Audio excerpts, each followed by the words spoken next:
And we're on air. Hello everyone, I'm ClockworkCartoon, full-time cartoon villain, and I know I technically said that I'd be starting the stream at 3 today, but hey, today's kind of like an impromptu stream. My schedule is a tad out of whack, and, well, does it really matter if I start 5 minutes early? But yeah, you may have recognized this from the previous drawing stream. Today I was thinking of just touching up the colors while I talk. Because ultimately, that's kind of the reason why I'm doing a drawing stream today. Just so I can talk about my very recent bout of inconsistency when it comes to the content I've been making as of late. But to quickly describe this, I'll most likely just be starting with coloring in these sketches, maybe do some shading, and then making a few more basic sketches if time allows. So then, what exactly is going on with my schedule, and what am I actually doing with the channel? Well, I do want drawing to become a bit more of a mainstay, because drawing is something I enjoy. It's something I want to do more of. And, I don't know, streaming just gives me a way to do it consistently, I suppose. Streaming really does help with my consistency, believe it or not, and at least gives me something to do. But the main thing I guess I have to address is, no, I'm not gonna stop doing Garden Warfare streams as of yet. I still enjoy the game. I still want to continue playing it. It's just that I just haven't really been in the mood to play Garden Warfare for a while now. I guess that's mostly because of just how much I had been playing it the previous few weeks. But hold on. Regardless, I will be going back to doing Garden Warfare once, well, I'm probably gonna, no, not probably, I am gonna do a Garden Warfare stream Monday. I mostly just wanted to do this stream as a drawing stream. Oh, I wanted to do this stream for god damn, posterity's sake, just to say, hey, I'm not giving up on Garden Warfare, kind of try and explain what's with my weird schedule. And I just felt that with how impromptu this all is, and how I'm blanking on the correct word here, how much I need to focus more on talking, that a drawing stream would have been much better than trying to talk over Garden Warfare gameplay.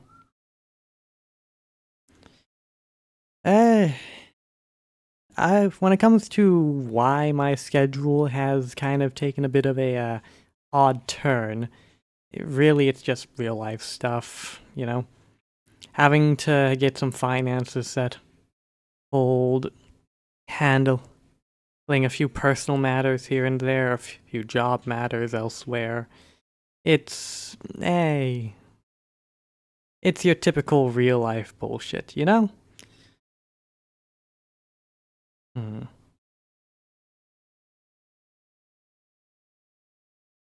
And that's kind of resulted in me having a bit less energy. Not that I have less energy for streaming as a whole, just wanting to do more, how would you say, casual streams? Lighter streams? Streams where I'm not constantly dividing my attention between being shot at and talking.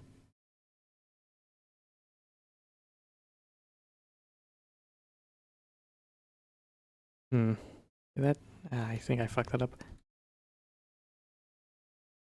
So, I don't know if I'm necessarily gonna do this as like a long stream, because I'll be honest, this stream was mostly just so A, I could do some drawing today, and B, so I could give some kind of formal explanation. A chance that our community post would have probably been better to put everything at ease, considering... Ah, crap, gonna have to, like, maneuver around to change the bloody size. Considering that the people interested in my Garden Warfare streams won't necessarily click on a drawing live stream. Maybe I should have made a Twitter post as well. Yeah, that's probably what I'm gonna do after this stream in that case. Depending on how much progress I get done with this coloring and additional sketches, I'll probably go on Twitter and YouTube community posts just to say, or just to kind of say that, hey, I'll be going back to my regular or previously regular streaming schedule next week with a Garden Warfare stream Monday and Wednesday, and then maybe another drawing stream Friday.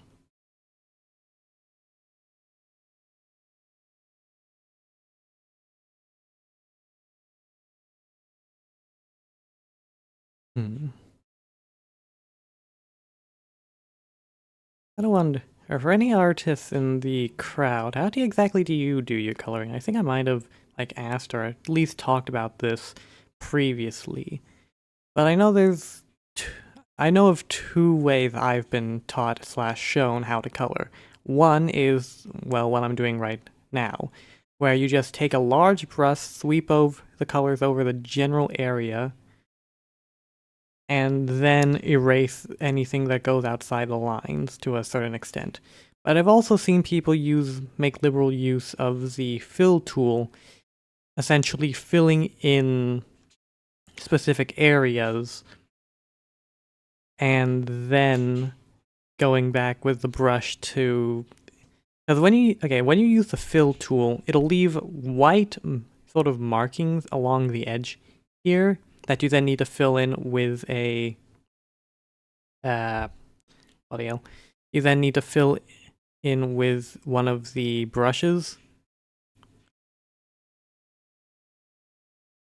That's how I typically did my coloring with a lot of my other art, particularly with my PNG tuber model here.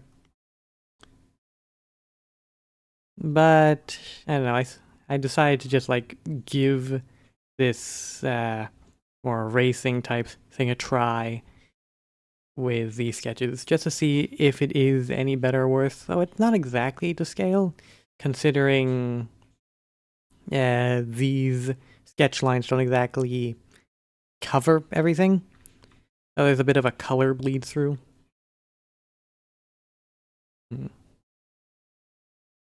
Yeah, bloody hell. How do I... So that would be white, so that means this would be red.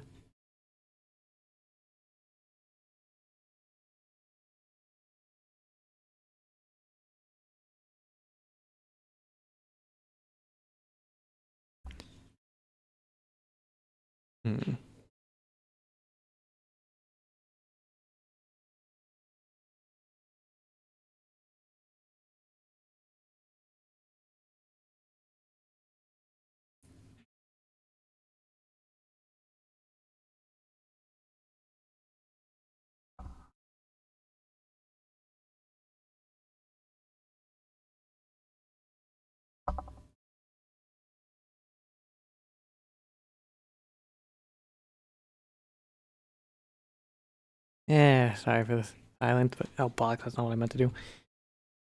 Sorry for the silence, but as per usual, I mean, this stream is a bit more impromptu than even what I typically do. So I didn't have much in the way of conversation topics beyond that opening assurance that I'll be going back to my regular streaming schedule soon, and that it will be Garden Warfare. I mean, are folks interested in Garden Warfare? I know a few people are.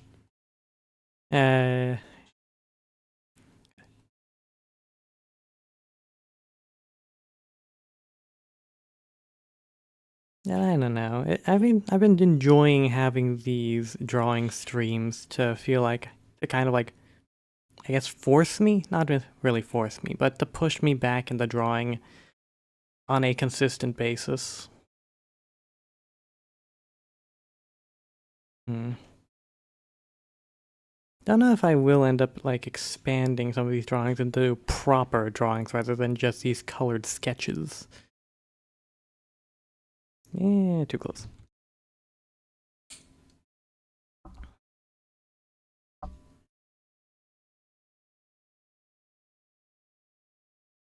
Another thing I wonder, would music help? I know that some or a lot of streamers with to do more relaxed chatting streams or drawing streams will have music in the background, though I've seen a few who don't.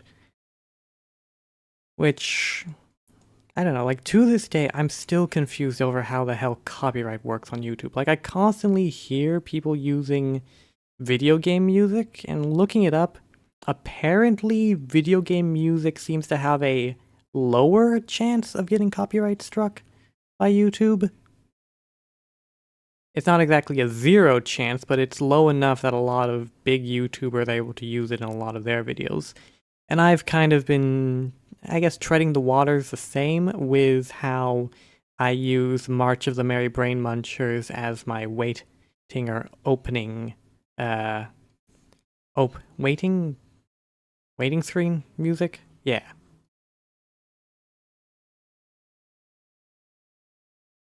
Hmm.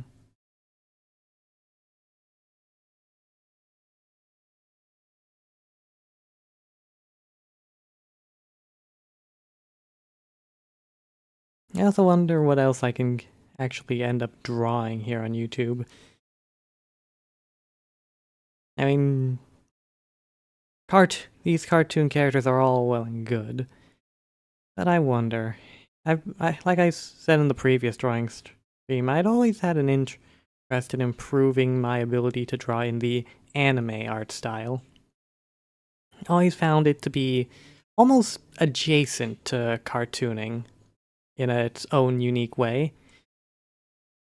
I mean, yes, you could obviously make the connection that both anime and traditional Western cartoons are both examples of 2D animation, but it's more than that. There's a certain connection in their expressiveness and their absurdity. Of course, each in their own unique ways. Western cartoons of old had characters like Bugs Bunny, Daffy Duck, to quote more modern examples, the Eds from Ed, Edd and Eddy. Various characters who, when you really think about it, are capable of various feats of strength and absurdity, which they, of course, dubs the Toon Force. Like, that's the standing title for... Eh. That's a standing title or description for the absurd things that cartoon characters are capable of on any... Hmm? Oh, I'm still using the eraser. In any given show. And in a strange sense, anime kind of has similar things, at least in the terms of absurd powers that break all known laws of physics.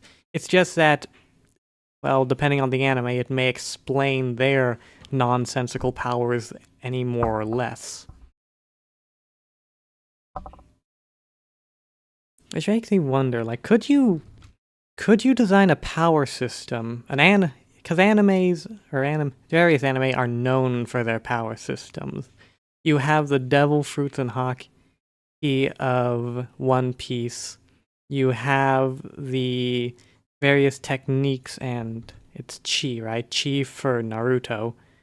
You have God, I'm blanking on what Hunter x Hunter called its power system.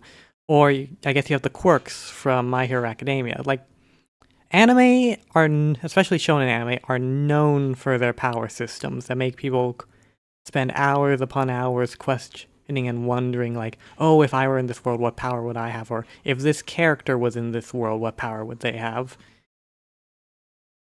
So that makes me wonder, could you make an anime power system that inspired by inspired by the concept of the Toon Force and what that would entail? The thing is, the Toon Force is a power system that is... Well, actually, it's not a power system that isn't built on rules. It's a power system built on very odd rules. Yeah, it needs to be smaller. Too small. The way I put it, like... If a lot of anime is built around this idea of the rule of cool, then Toon Force is built on the idea of the rule of comedy.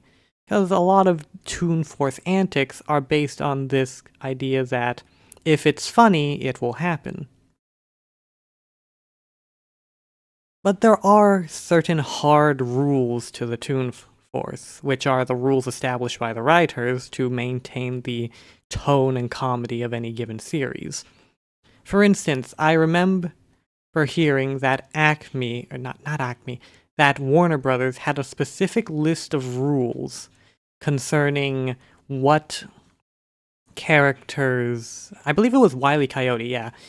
Basically, they had a list of rules for Wile E. Coyote detailing what should happen. And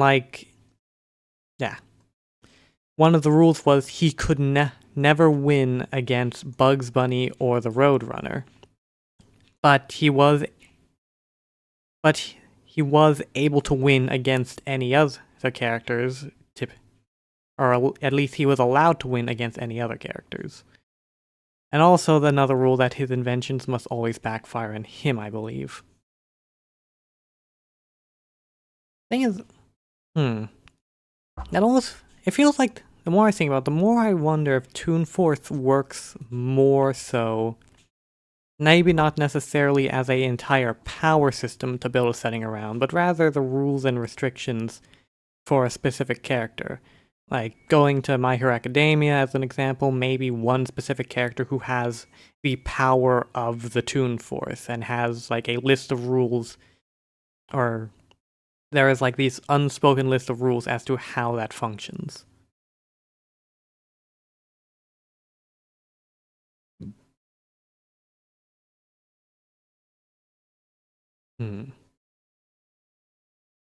I guess also on the subject of power scaling in anime, cartoons and Toon Force. I get it, people like to theorize and estimate, who's stronger, Goku or Superman, or whatever the modern current power scaling arguments are of today. I don't really keep up with that stuff, to be honest. More interested in analyzing the systems themselves, mostly to learn from them and see how I can incorporate my own concepts and build my own power systems, but that's neither here nor there. But Toon Force is one of those things that kind of throws a wrench into a power system. Like, what do you do, or how do you scale someone whose narrative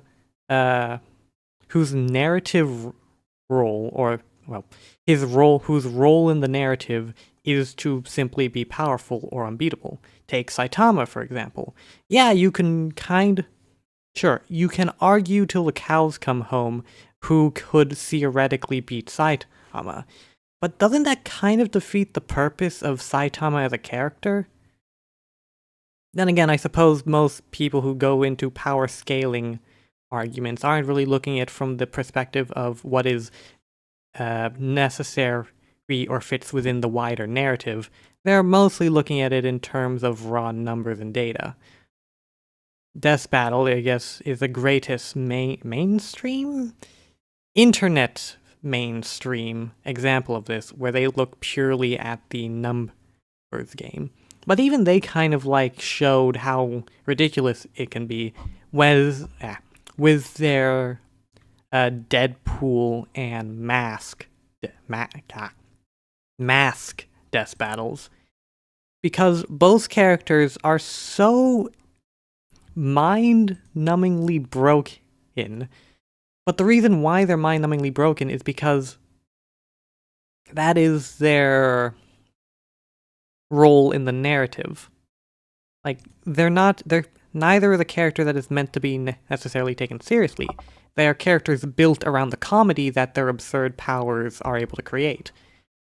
Which makes power scaling such kind of character a moot point, because ultimately it's wholly dependent on what the writers want or what is necessary for the story. I don't know if this is an actual quote, but or if someone of repertoire had said it. I need to unhide the background so I can actually see. Yeah, where was I? Right.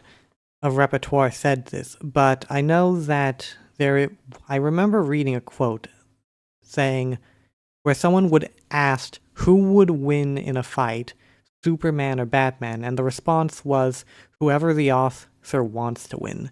Because ultimately that's what determines who would win in one of these power scaling fights.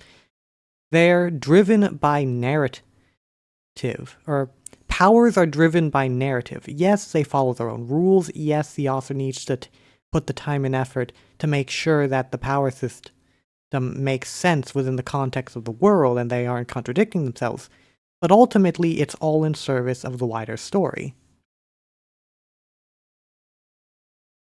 It does make me wonder if you could build a power system around the concept of narrative and stories. Yeah, but that seems a bit too meta, I'll be honest. Like, that feels almost too heavy-handedly meta. And kind of makes you wonder about the idea of predetermination. Like, if powers are dependent on narrative, then that suggests that there is an overarching narrative that dictates the powers and who wins or loses. And again, that could be also contribute to a larger story about defying the narrative. I know those exist a lot. A lot of I've seen some, not anime, but manga, where characters or the main character will try and defy the system being shorthand for whatever video game mechanical nonsense is guiding the story. But also, Deltarune is an example of this sort of narrative power system through its prophecy. Because the prophecy is supposedly dictates everything that will happen over the course of Deltarune. However, hold on. However, you have many characters actively trying to break the prophecy, the player themselves being capable of, at the very least, shifting the prophecy, and also, I guess, spoilers for... Actually, no spoilers. Just play the game yourself, or watch it online, whatever you prefer. Point is... Overarching point is... Hold on. Is the prophecy and the idea of destiny is a hard-coded part of Deltarune's world and dictates to a certain degree how powerful characters are, because the secret bosses that you can find at each level, but characters that are supposedly against the prophecy, or characters who have on some level broken or are trying to break free from the prophecy, are shown to be much more powerful than even some of the main bosses. Maybe not necessarily in straight terms of in-world power, but definitely having literally harder boss fights.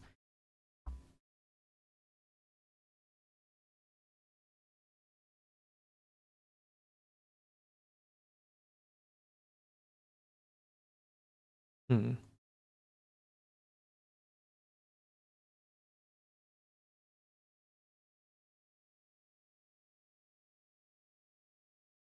know, I really should just start going back through my streams and making shorts on these random mini rants I go on to.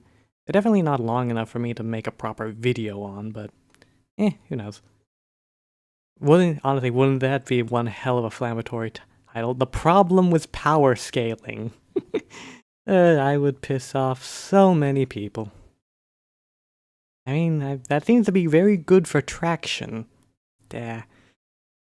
But come on, how dangerous can the power scaling community be? Uh, I say this as one of my friends is someone who who is actually well, not really a big power scaler, but they kind of, they're similar to me in where we both have a massive interest in power systems and kind of like studying and breaking them apart. But, uh, yeah, maybe that's what I should do tomorrow. Yeah, but that's not, that's a day, that's a matter for another day, I suppose. I know. What about you folks at home? You have any ideas on like power scaling? I don't know. Whenever people bring up power scaling, it's all people always bringing up into like anime, or at least anime is the first thing that comes to mind when discussions of power scaling are brought up. But it's not. Power scaling is just a generic idea or concept of who comparing powers across different media. Like there's plenty of power scaling in the comic book, uh, verse, fandom, whatever you'd call it. I don't know. I swear, at some point, Goku versus Superman was like a common meme. Yeah, right. I should probably erase that bit of red before I forget. Which layer was it? This layer. Oh, crap.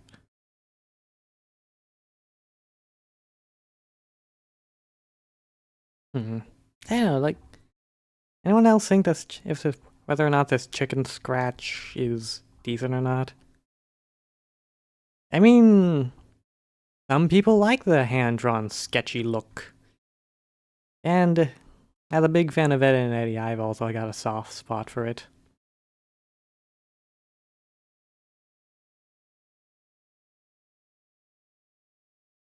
You know, I'm wondering if I should bother with shading, but coloring and shading these basic sketches seems...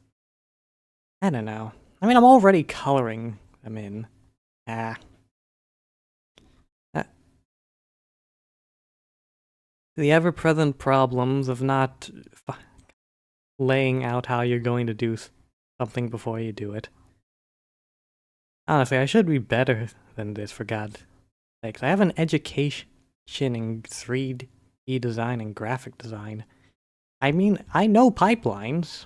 I've been I've had to go through them and been taught them over and over again. I kid you not. So, every single time you take any kind of art class, 3D class, game design class, they always start the year with the exact same pipeline discussion.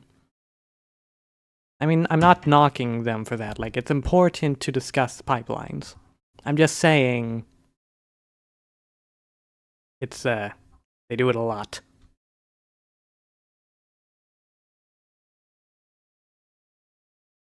Alright, I didn't actually color these sections in white, I just left the background white. Ah, no one's not gonna notice.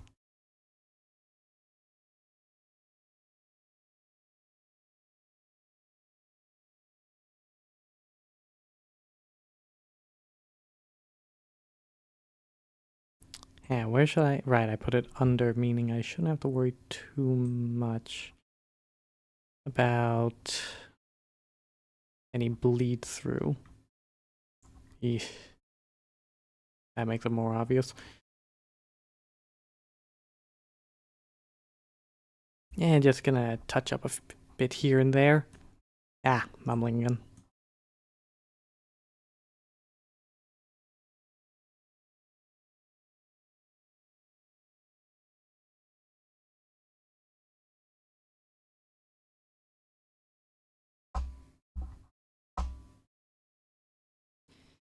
Actually, real quick, I'm gonna go take a sip of my over-caffeinated coffee.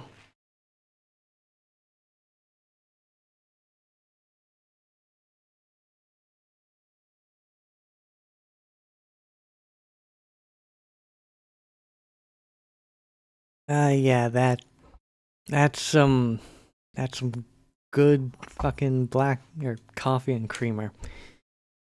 Well, not really creamer. You see, I actually have this. Oh, missed a spot. I actually have this powdered instant coffee. I don't know if like I've said this on stream before, but I have this powdered instant coffee, right? But I always thought that said powdered, the powder is actually like it's called a latte or powdered latte. It's supposed to be that, but I kind of felt it tasted too much like a creamer. So I had this idea like, since it's so sweet and creamy, why don't I just put it in regular coffee?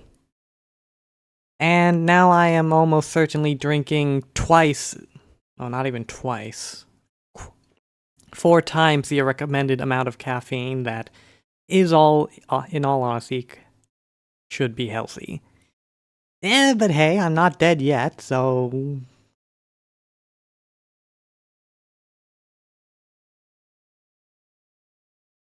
I know, like, anyone else think it'd be a good idea to put powdered coffee together with regular coffee?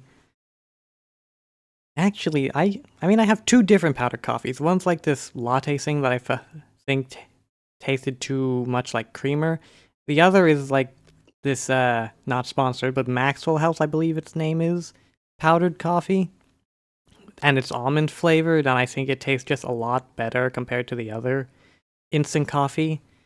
So now I'm wondering how it would taste if I put that almond flavored sweet coffee powder into a cup of regular coffee.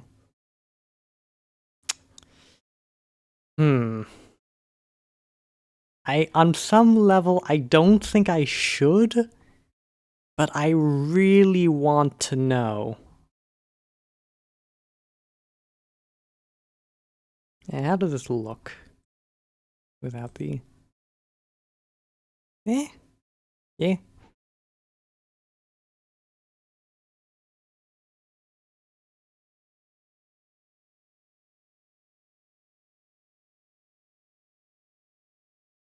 I guess I don't necessarily need to, like... Pardon me. Need to redo the colors if I do end up, like, going over it with cleaner lines. I don't know. Maybe I'll actually like clean up the lines when I intend to give these things their own art pieces rather than just slapping them all on a sketch.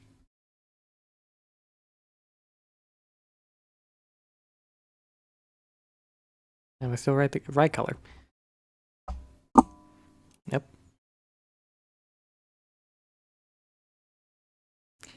Wrong brush.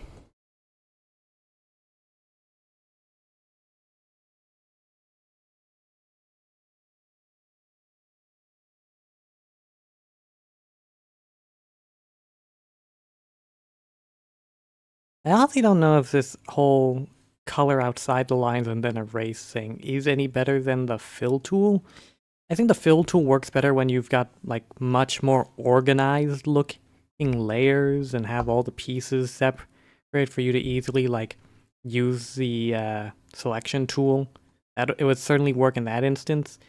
But considering how this entire sketch is on a single layer, not the colors, mind you, just the sketch itself. But considering that, perhaps this whole erase from the outside is a better fit. Although I gotta say, it is a pain to color in these darker colors, because you can never tell which is like outside the line and what is just the line.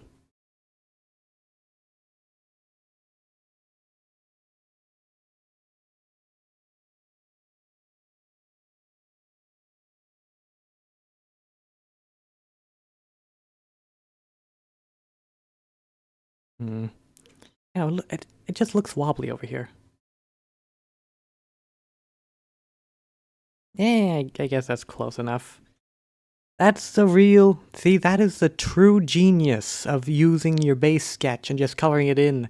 The chicken scratch hides all the mistakes. Because, well, it's chicken scratch.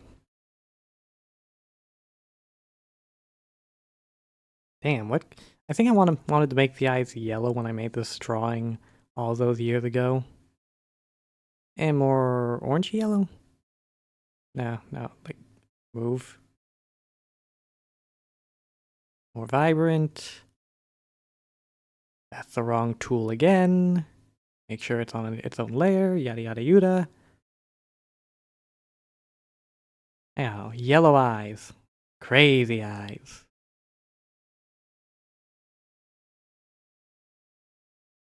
I think also, like, it doesn't necessarily help that this sketch in particular was the last sketch I made last stream, so it's obviously gonna be like the least organized and clean looking compared to a lot of the others. Wait, shit, was the last sketch I made actually loony up there? No, this, I'm pretty sure this was the last one.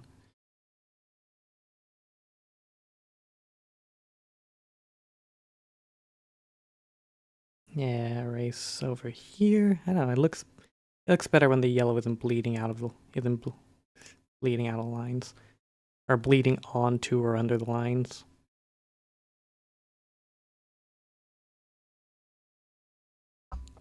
Actually,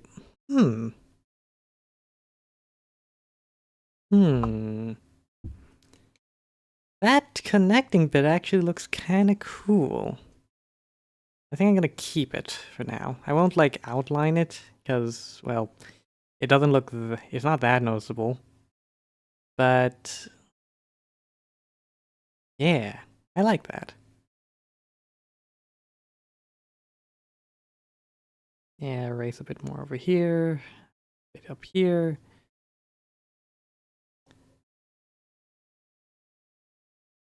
And then maybe a little bit here. Yeah, that looks good. Oh god, I just realized just how weirdly shaped the eyes are. Ah, god, I'm never gonna unsee that.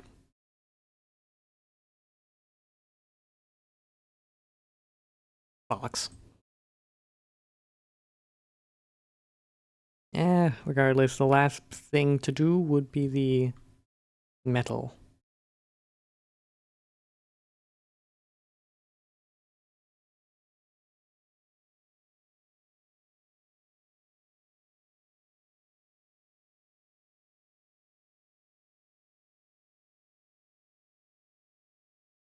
I forgot to put it on a new layer. God, okay, didn't. It's not that big of a deal, to be honest.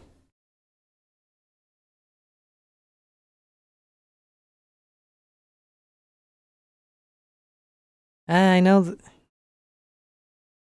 I know that there's a lot of convention around art that I don't necessarily follow, either out of laziness or just. No, it's basically just laziness. Things like proper layering and organization, like a certain order of events. Shading is something I tend to avoid. Well, not that I can't shade. I technically know how to shade. I know the ins and outs. I mean, shading's basically taught in every single art class I've ever taken. I mean, even 3D art. Mostly because in every 3D art class, they usually also go into 2D art because of the whole pipeline. Basically, if you're doing chances are if you're taking a 3D art class, you're going to be expected to know some bit of 2D art. That way you can go from the concepting stage to the like proper sketch. How do they refer to it? I'm forgetting. They start with like the concepting and sketch stage. Then you go do the turnaround with cleaner lines and proper coloring, kind of making a model sheet, and then you use that model sheet as a guideline to then create your 3D model. At least that's how I learned or was taught.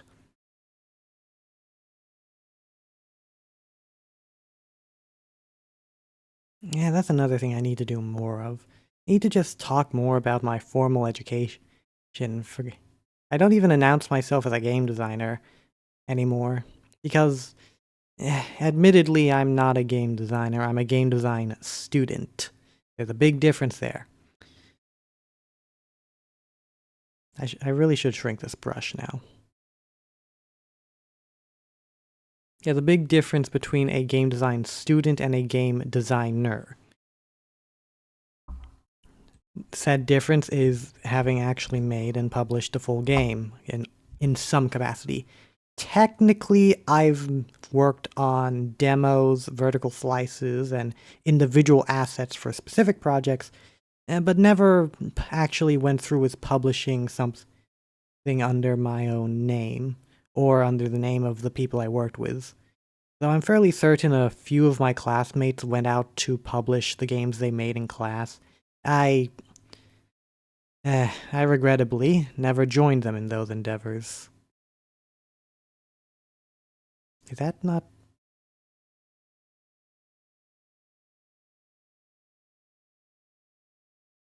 No, that's... weird.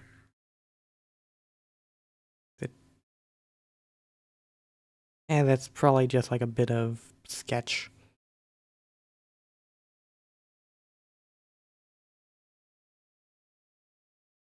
God, why bear trap hands? Why did I think giving this character bear traps for hands would be easier than giving them just normal hands or gloves or something?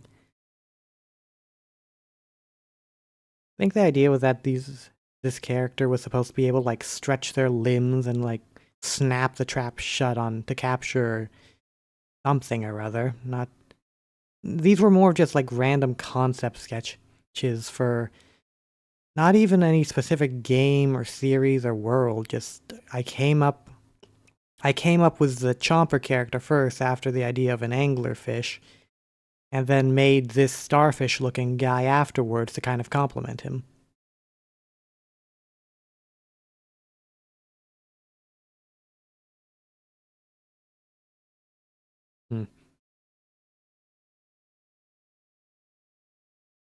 Too small. Good enough.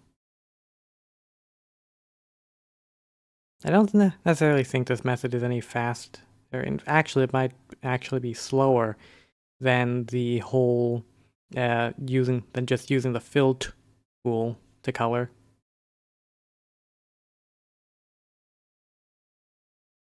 But again, fill tool method most kind of works better when you have proper clean lines instead of chicken scratch.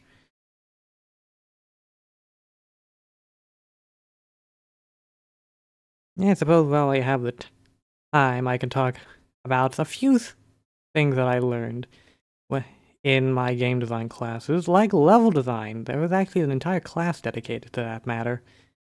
But although without my notes I can't really go into too much detail, yeah, I should just make like tutorial videos on that.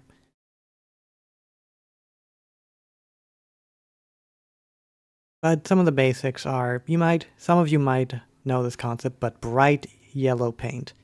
They don't actually mean, or in the game design class, they don't literally mean bright yellow paint, but that is the most common example of the, oh, I forgot to erase these lines, didn't I?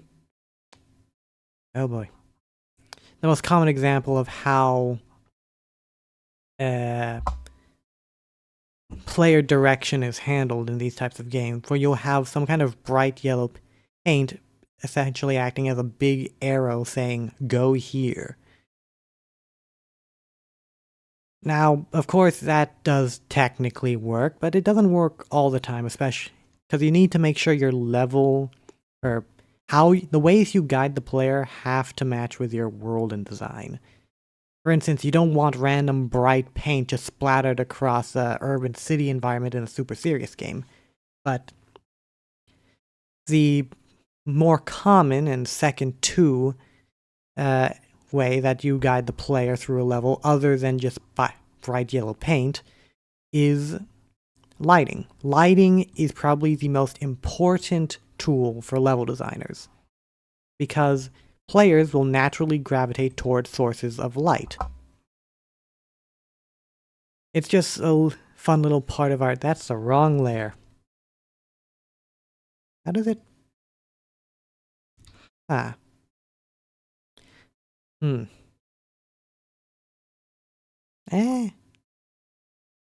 Nah. Okay, now I'm actually curious. Don't mind me just thinking.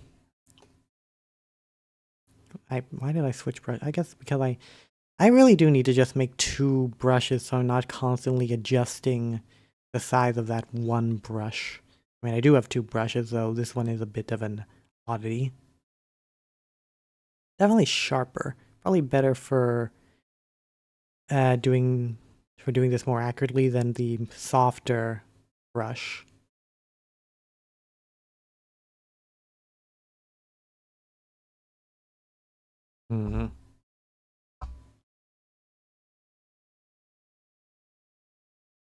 Another sip of my overcaffeinated coffee.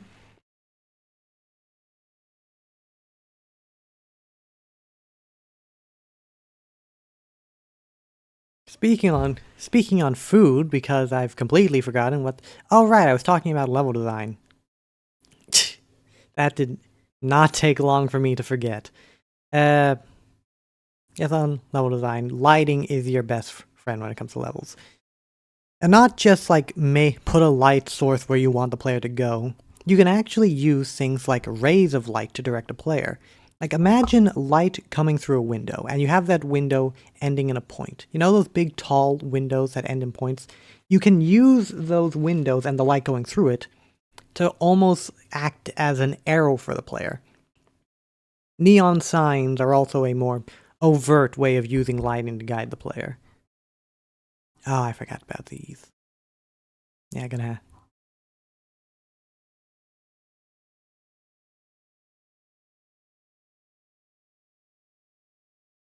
Ah, that's why I probably should have used it, put it under in a... Meh.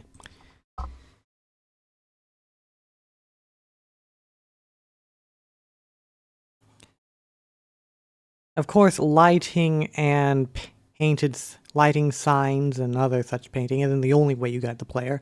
You also have to guide the player from point A to point B through your, level geometry. After all, if there's a big uncrossable wall, the player obviously isn't going to go in that direction. And then there's the ever so infamous invisible wall. Here's the advice my level design teacher would always tell us. Never use an invisible wall. Always, and if you do use it, at least attach a prop to it. Something like a fence or a barrier or just anything that isn't just invisible wall.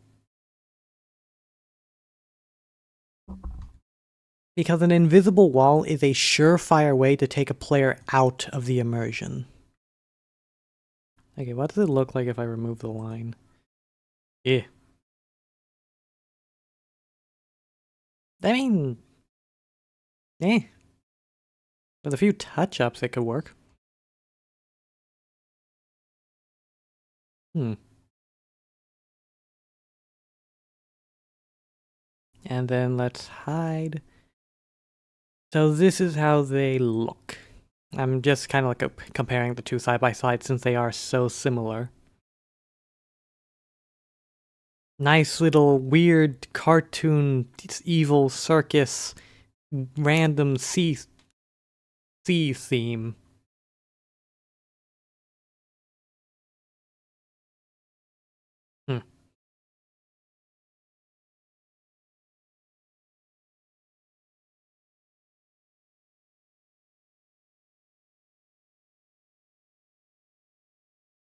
And alright, I should probably like group all these together.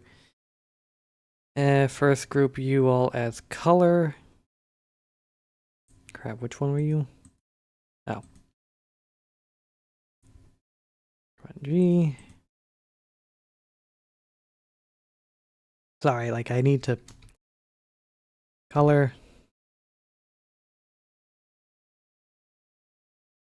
And then group. And I shall be named Starfish, why not? Actually, we have Chomp. And this thing has a bear trap thing going on with it. Oh, that was the reason why I included the bear trap. It's because I wanted to have the same bear trap design on both of them. And I just didn't know where to put it on this guy. Huh. In which case, I shall name the Snap. For no apparent reason. Move you up. And now working on to this bundle of chaos, madness, whatever I intended this character to be. Now, I actually do vaguely remember creating the colors, or doing a pencil color sketch of this character in the past. And I do remember the color scheme she utilized. I just don't quite know if that was a necessarily good color scheme. But I suppose that's what we're gonna find out now.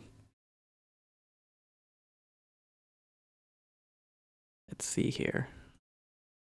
Nano, lighter, lighter, lighter. Perfect, I think. Let's see. Yay, that'll do. Actually, that seems too bright for here. Darker. Yeah, that'll do.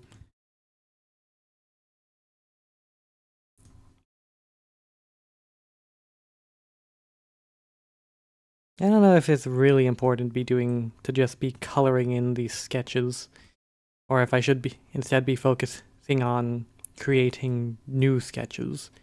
Yeah, but a splash of color never hurt anyone, to be fair.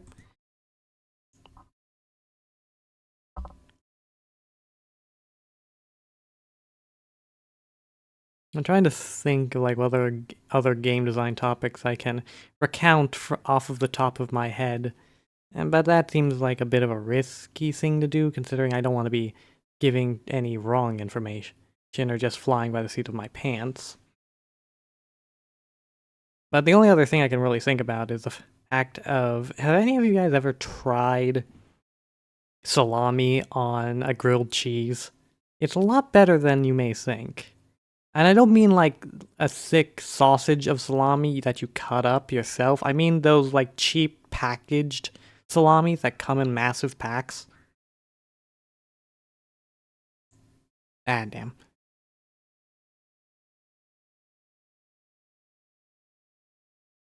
Like, I know some people have chips as their snack food, or fries, or some kind of sweet. I have strips of prepackaged salami.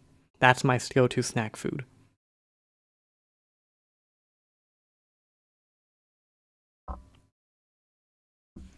Hmm.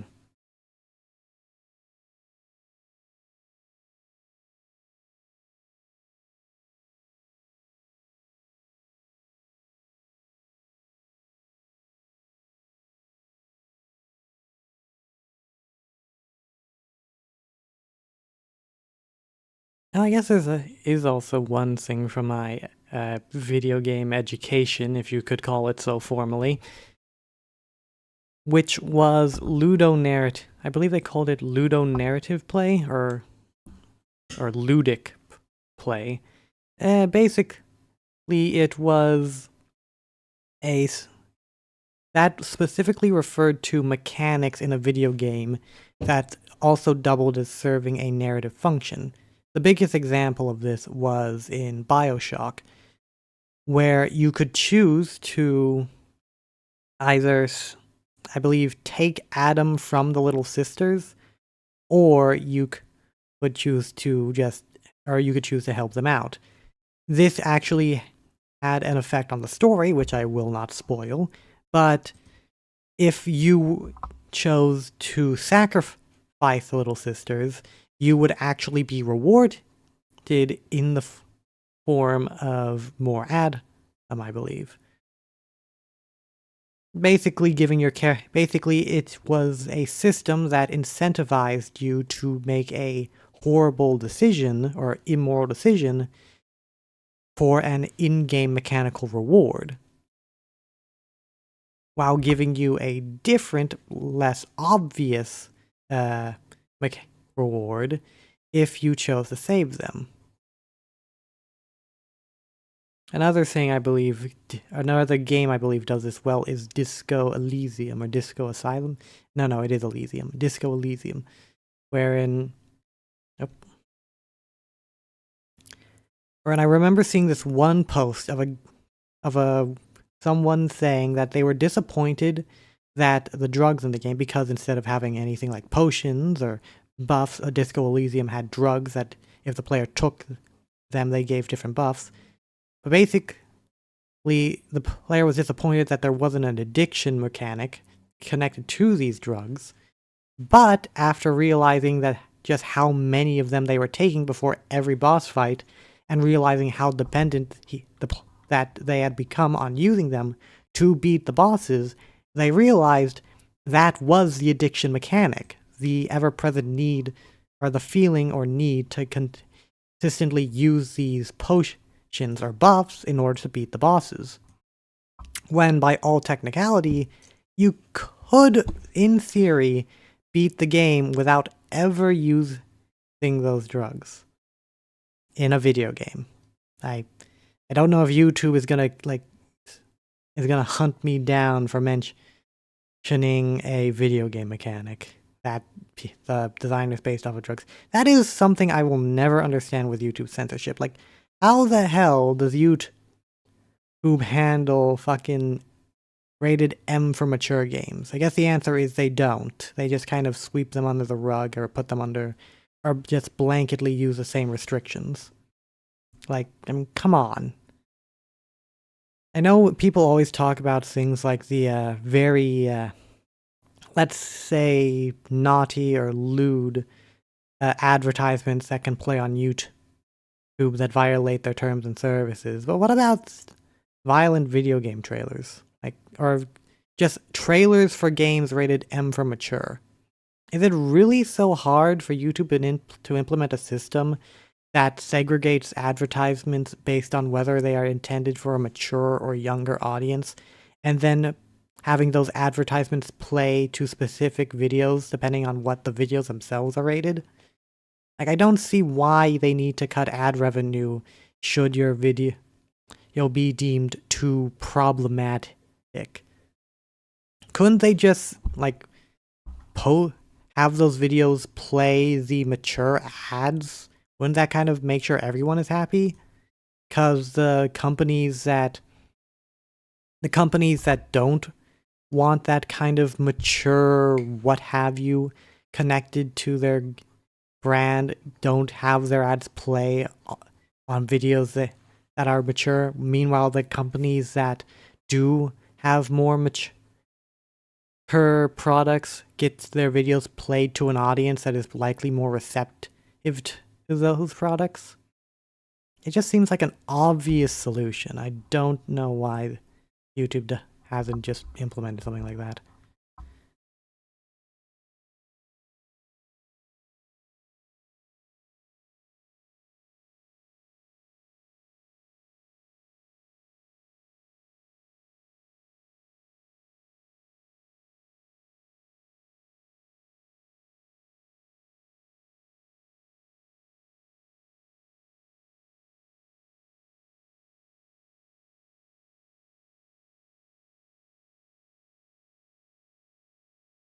In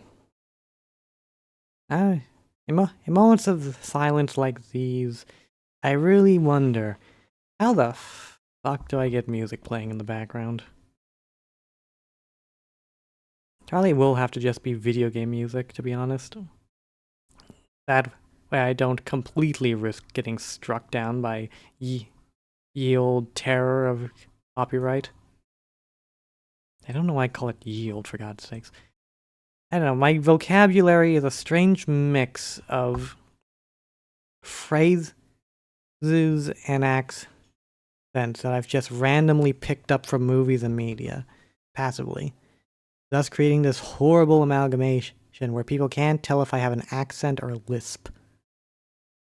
And genuinely, I've had people discuss that with me, like they couldn't tell whether or not I was just or they thought I had some kind of accent, and I guess I do technically. I have an American accent. But in actuality, but these were American, so they don't, like, Americans don't say, oh, you have an American accent, you know? But the point is, I had to explain to these people, no, I don't have an accent, I just lisp. Or at least I think I lisp. I'm pretty sure I have a lisp. I think I sound like I have one. Not sure. I've been wrong about how my own voice sounds before. I mean, everyone is once they hear their first recording of themselves.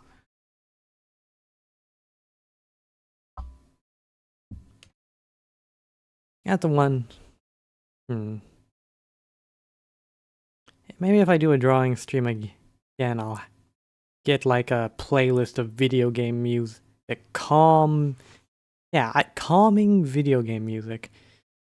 I'd also consider like searching up, non-copyrighted music, but those channels tend to be very finicky.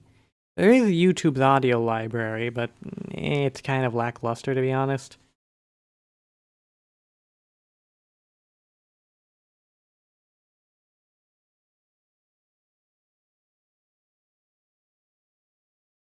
And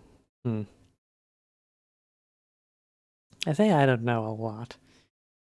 Guess that's just my typical go-to when trying to end a conversation and move on to the next topic. Speaking of next topics, transition. You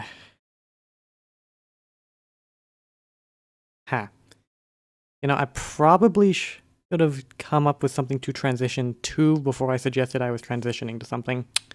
Damn.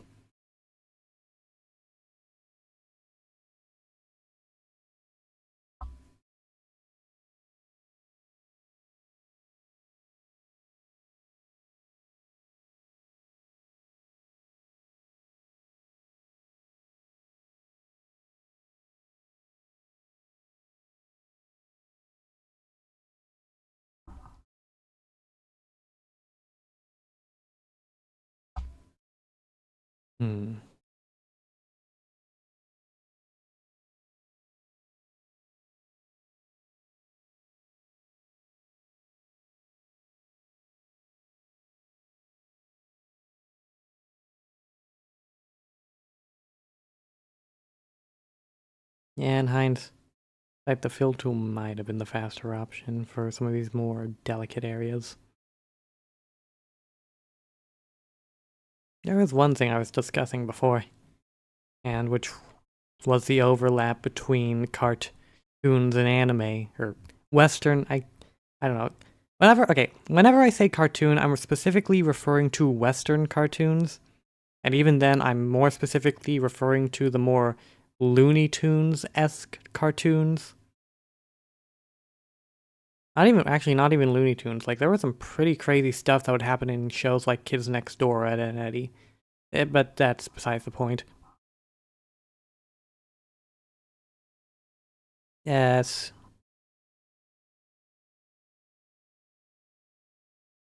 Wait, what the hell? How did that happen?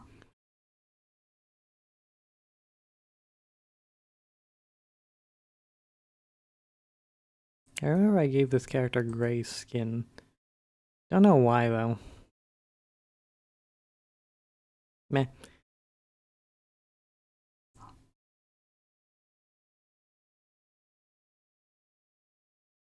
I made sure to put this on it. Yeah, it's its own layer.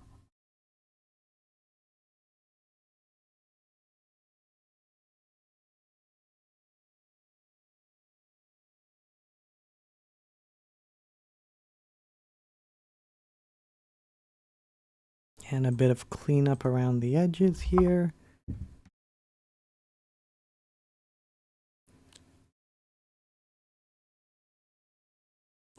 Wrong layer.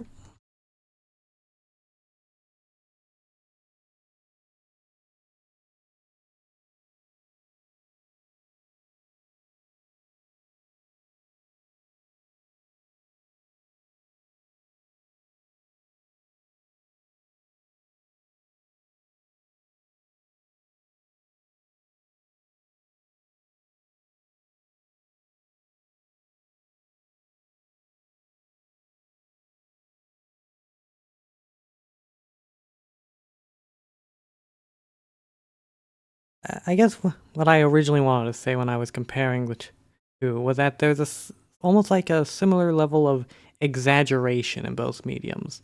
There's an emphasis on dynamic movement and over the top actions.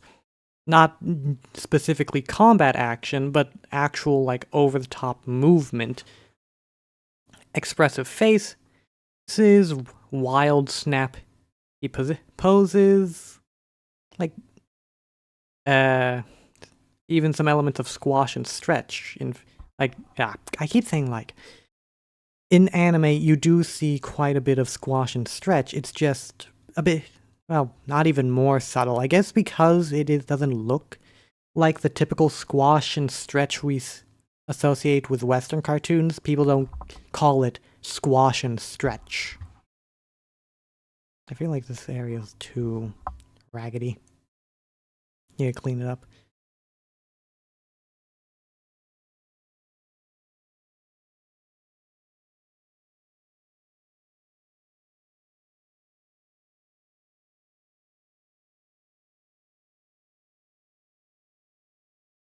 Better.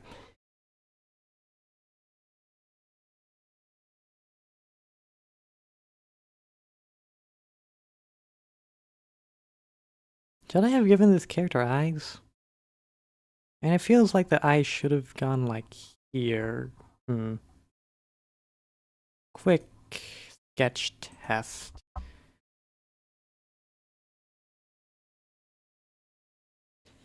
I forgot. I did not. No, that's not what I meant to do.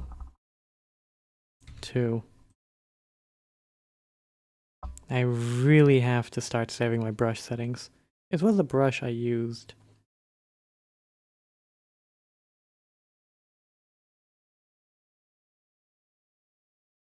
And too small. Let's try...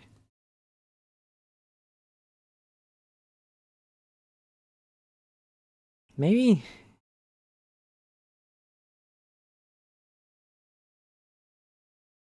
Kind of reptilian looking here. Well, that's probably just because of the slit eye I drew.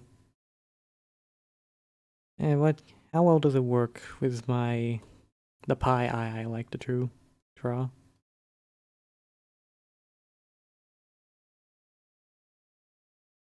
Ish. I don't know, adding eyes to this character just looks odd. Like on one hand it looks like there should be eyes peeking out, on the other hand, I don't know. Maybe I should have made the hair just go down lower. That can be addressed if I ever revisit this character, I suppose.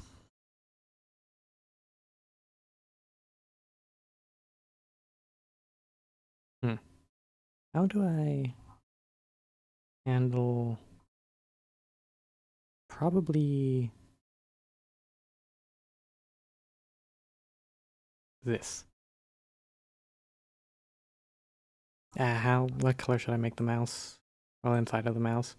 Probably something a bit dark, definitely red. Ooh. Maybe a bit more of a maroon type thing? Yeah, that looks good.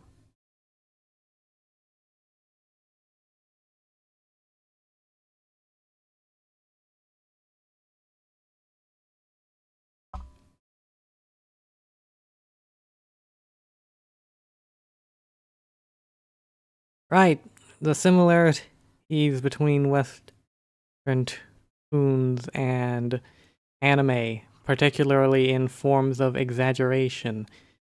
I say, as I realize there isn't so much to talk about that well, at least I personally don't see as obvious. Both anime and Western cartoons of old have an emphasis on exaggeration and ridiculousness. It's just in different styles. I guess the greatest similarity to the Western cartoons of Looney Tunes and Ed and Eddie, those being my two biggest examples, because those are the things I watched back in the day. Back in the day, I sound so much older than I actually am. And that happens when your family raises you on old sitcoms and cartoons because you don't know how to work the TV channels. But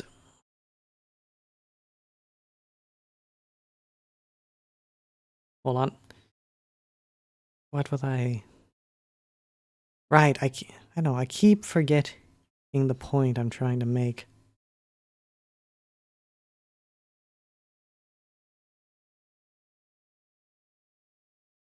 Guess I'm just getting distracted with my drawing. And I chose drawing today specifically so I wouldn't get distracted from what I'm talking about.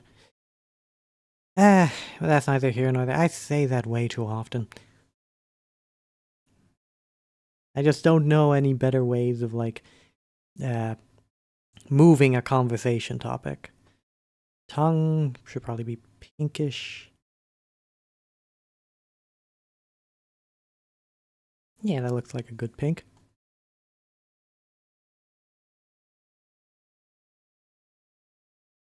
I should also probably start breaking on the brush. Nah, this works just as well.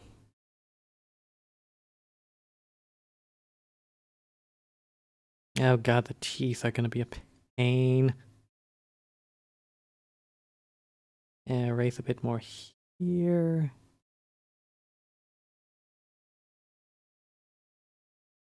My big connection, and the reason why I like both Western cartoons and anime, is because they both have this similar emphasis on ridiculousness, over the top, and eccentricity.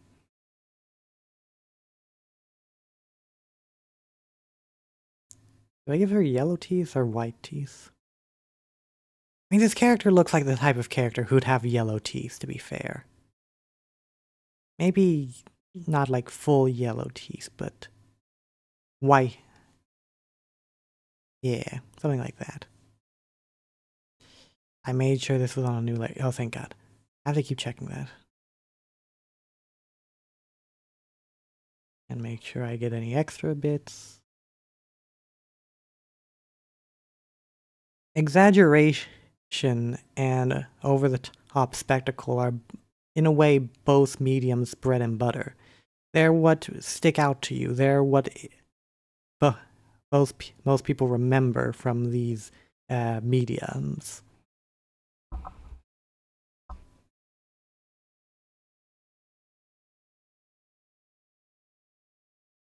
And it's why I love and it's why someone such as myself who grew up watching the cartoons of old loves anime as well, because anime in a sense reminds me of the TV shows and cartoons I grew up watching.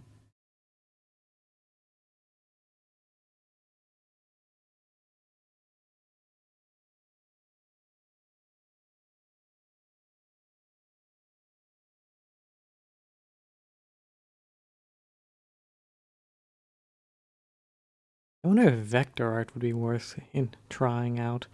I mean, Crit is not a vector art program, and I don't want to go back to using any Adobe products until I have to. Unfortunately, most schools teach you how to utilize Adobe, and I believe Adobe is considered like industry standard. Why do I leave this? Nah. There. Now we zoom out. That. No, not too much bleed over. More erasing. Gotta be precise.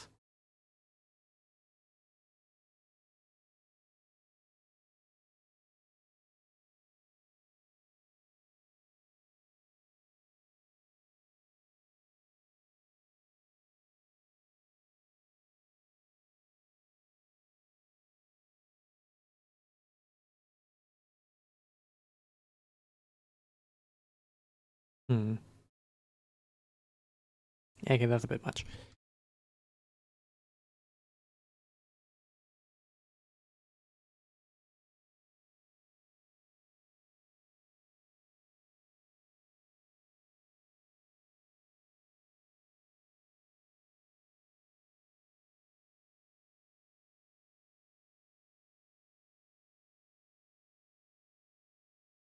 And damn it, the red goes too far here. Okay, let's see if that looks a bit better. Yeah, that looks good.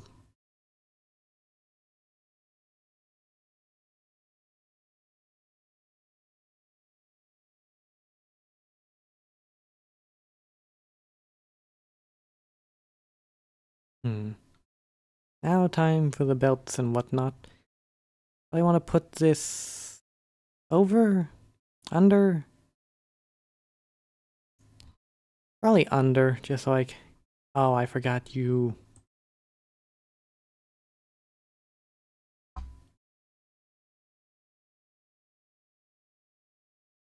I thought of like how I could properly combine the anime art style with some of the aesthetic choices I like from Western animation, mostly from the old rubber hose era of animation and things like pie eyes. Always love that little detail.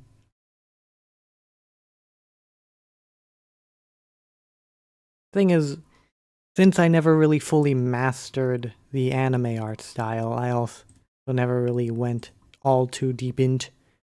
Yeah, I'll put it under. I never went all too deep into bollocks. How do I put this?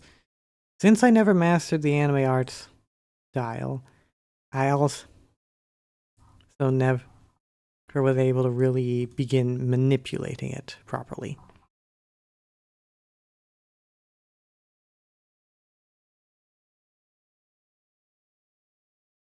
Haven't really even posted any of the anime styled art I have done. I had to do that someday, not necessarily today.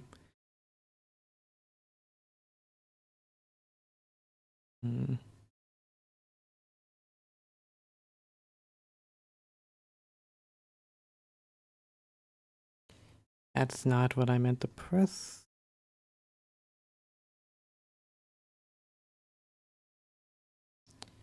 First, just make sure you get rid of the sides and anything that might bleed over.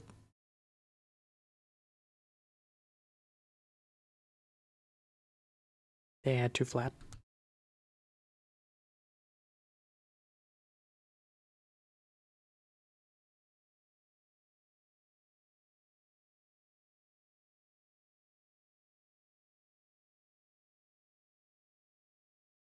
One good thing I like about this brush in particular, you're able to just erase little corners like that.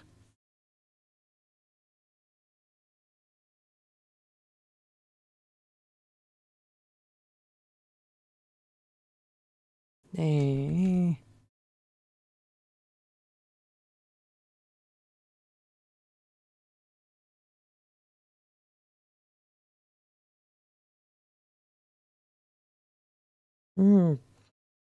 I don't know how to properly. Maybe that? I'm getting caught up in semantics. Yeah, once you zoom out, it's hardly noticeable. Oh boy. This is gonna be a fun little. So you, can't forget the pieces. You, and you. Technically, there should be a bit more shading on these ones, but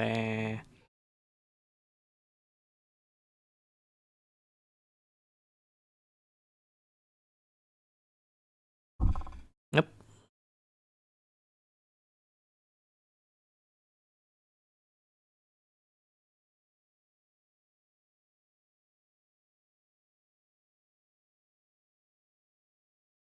I don't know, like the only thing on my mind as of now is that I really do want to draw more anime. Or, well, I say draw more anime, draw more in the anime art style. Or improve my ability to draw in that art style. I genuinely do like how it looks. It's just such a massive departure from the typical tuning I originally learned.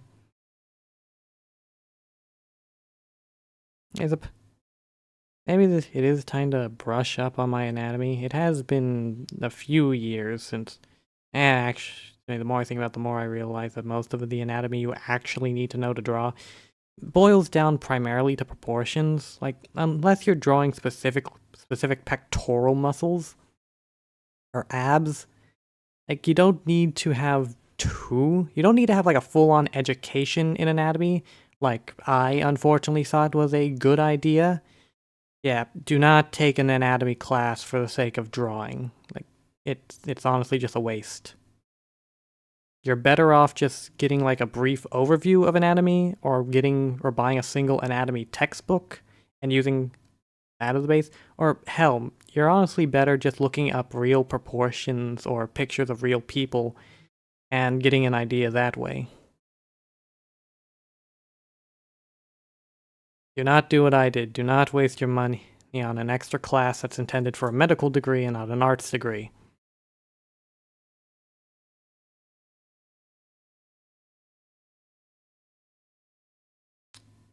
I just realized, what did I have for breakfast today? No, I know I had something for breakfast, meaning my current hunger is just that, well, it's no longer lasting me. Ah, crap. Oh yeah, it was eggs and toast. That's what I had. I don't know, you ever have those days where you just forget to eat? I mean, I live by the simple logic of hunger being the body's response to tell you you need to eat. Ergo, if you are not hungry, then you don't need to eat. I have been criticized on this point numerous times, but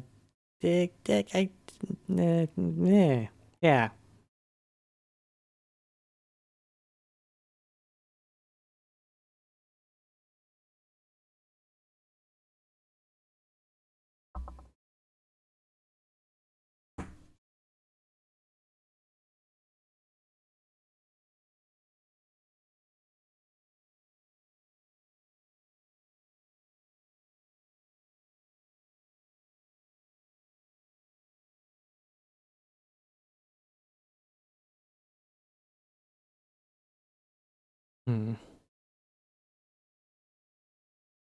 I wonder if I should start taking suggestions of what to draw. That could be fun. Give me more ideas rather than just treading old ground.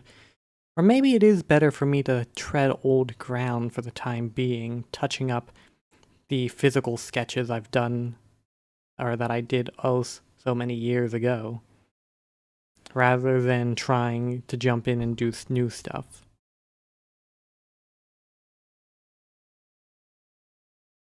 At least just as a way to get me reacclimated with drawing.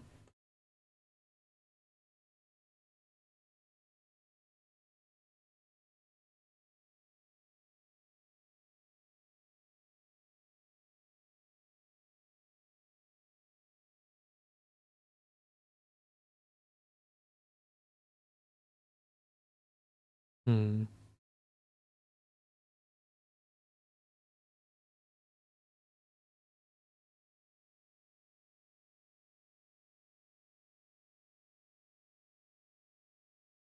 Oh, too far.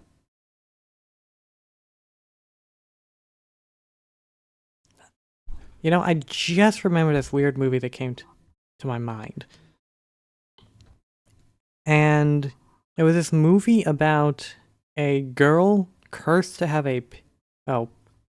It was this odd movie, because on one hand, it said that the girl was cursed to have a pig nose or to be perceived as this hideous pig monster. So she always had to cover her face. But it was this odd thing where in the movie, the viewer, whenever they saw her face in actuality, it was honestly just she looked like a normal girl, except she just had a tiny, small pig nose. But whenever the movie showed her reflection, it was like a more grotesque pig monster. But the only reason I remember that movie is because there was this character who was a butler, because the girl was from a rich family. And because so many suitors would run off, in order to try catching them, the butler had to wear sneakers. And that was like one of the movie's jokes.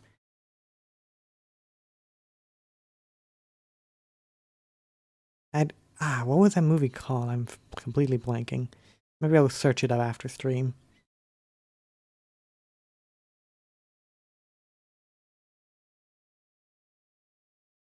Did I? Yeah, I probably should, just for posterity's sake. Why do I always say that?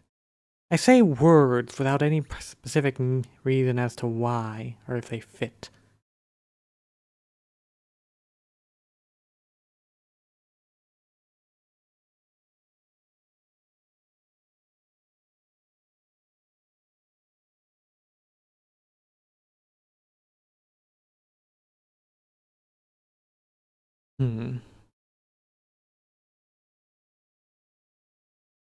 Maybe I should adjust this to at least be like 4. I'm not working on too tiny of a thing.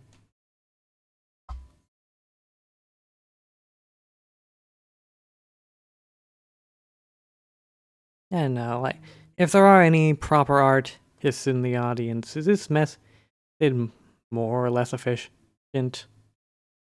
Like, are there better methods than this whole, like, blocking out and then erasing manually method?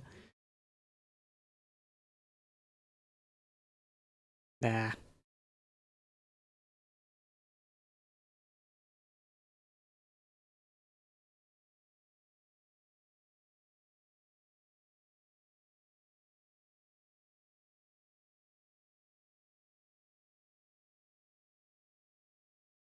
Trying to remember.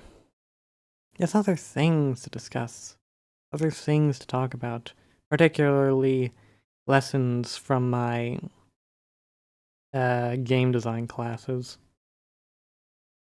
But memory escapes me yet again. I know I have my notes somewhere. Maybe I should pull those up for the next drawing stream.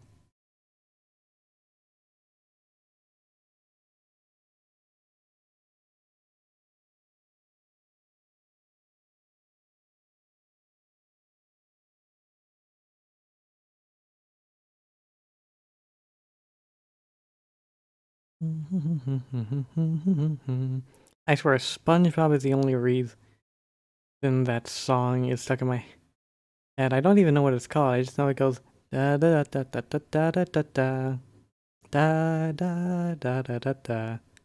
What is that song? Yeah.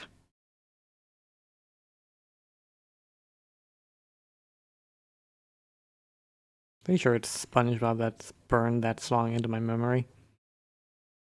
It is a very common song associated with any form of sailor media.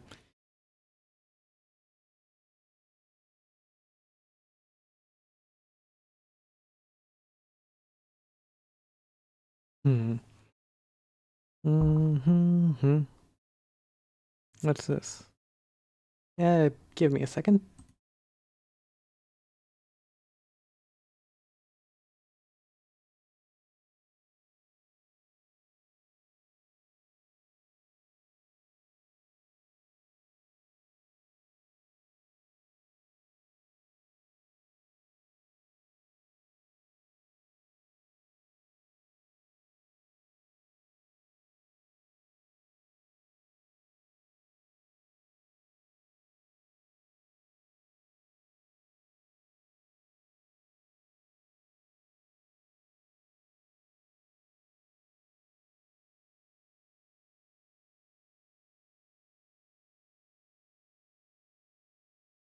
Don't mind me just checking a few messages.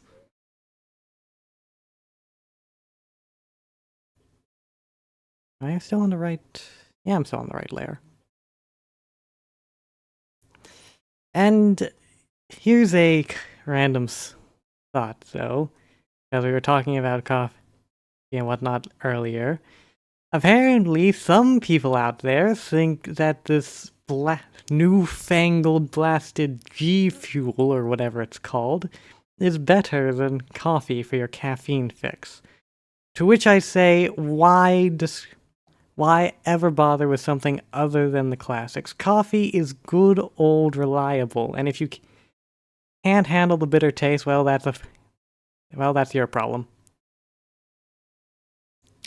Hell, if you don't want to deal with the bitter taste, just add a bit of milk. You don't even need to add sugar to sweeten your coffee. Just add some milk.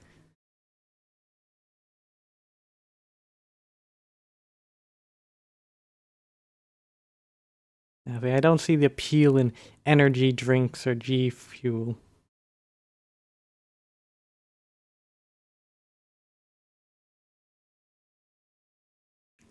Wait, actually, G Fuel is a big sponsorship, so maybe I shouldn't have too many things talking bad. Coffee's still better. Like, I'll take coffee over an energy drink any day. Hmm.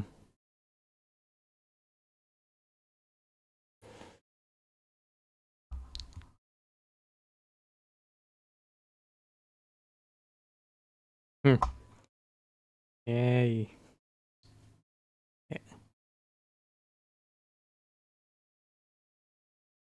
What else? I swear there was something else on my mind.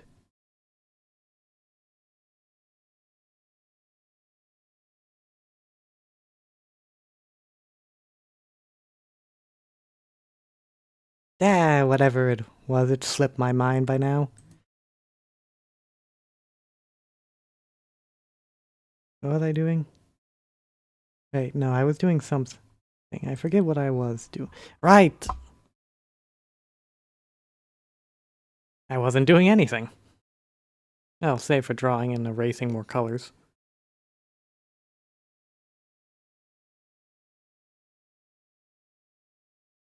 I also know that a lot of, like, whenever this G Fuel is kind of like a branding thing, because people always go with these black, like these crazy names, and I can respect that. Like, I am an enjoyer of all things camp, ridiculous, and over the top, so I can respect a ridiculous name because that's what grabs your attention. You know, sure, a name like Maxwell House is all fine and dandy. It feels homely, reliable. But then you have like G Fuel names like fucking Guac.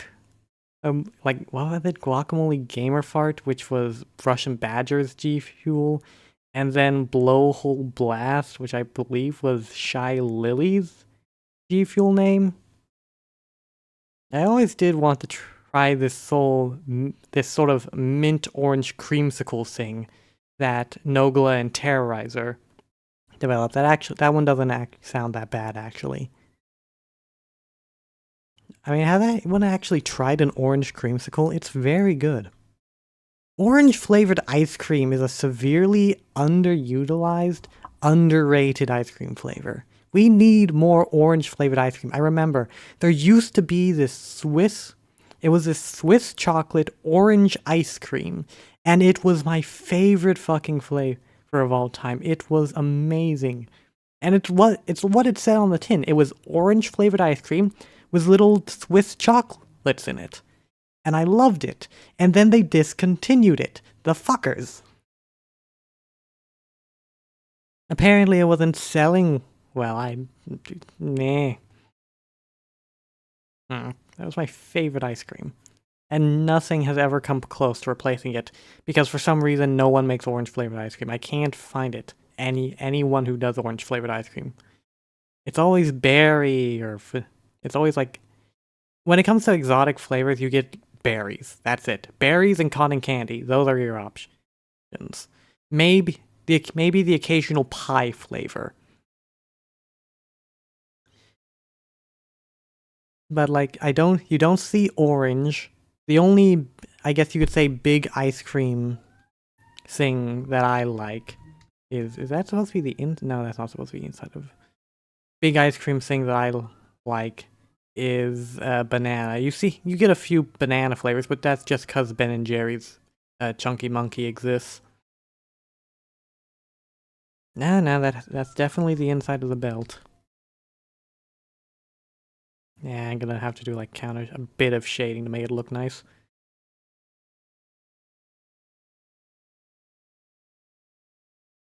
Nope.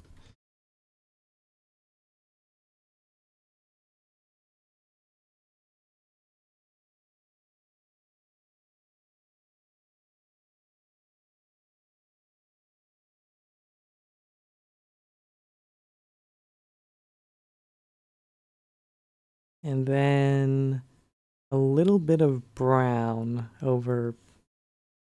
I'm gonna have to resize. Or... just maybe... no one will notice. Yeah.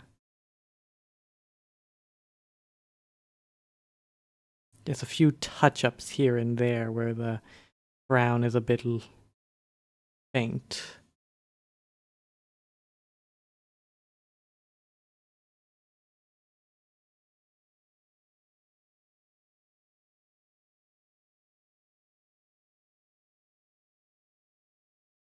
And then under it, what color should I make these buckles? Probably just go with gray, the same gray I used here.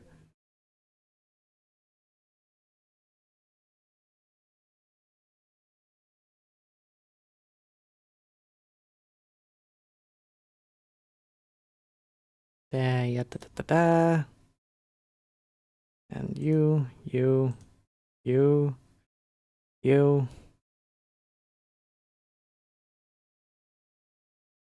Also, I'm just gonna say it, chocolate and vanilla, overrated. I'm just putting it out there. Chocolate and vanilla are overrated flavors. Here's the thing, they are decent flavors. They go good with a lot of things. But if you're just eating straight chocolate and vanilla, like, no, that's boring. They're not, listen, they're not bad flavors by any stretch of the imagination. They're just average. They are average, chocolate and vanilla are average flavors. They are, to borrow internet parlance, they are the normie flavors of ice cream. I will always stand by that the true best flavors of ice cream are orange, banana, and I'd also put cotton candy up there. Orange, banana, and cotton candy. Best ice cream flavors. There's also daiquiri ice, but that's not really an ice cream. That's its own thing.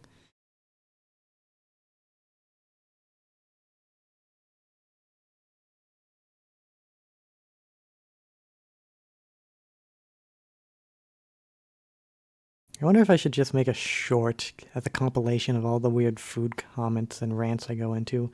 Fucking ice cream flavors and salami on grilled cheese. Trust me, it tastes better than it sounds. I mean that and hot sauce and ramen. I always like to put Tapatio hot sauce in my ramen. I just think it tastes better, you know? It adds a bit of spice without compromising the flavor, yeah. Yeah. I forgot to put that middle part. Hold on, is this gray too dark? Ah, yeah. Yeah, I should have used a lighter gray. Damn it. Can I actually just use a fill tool on this? That's not what I meant to do.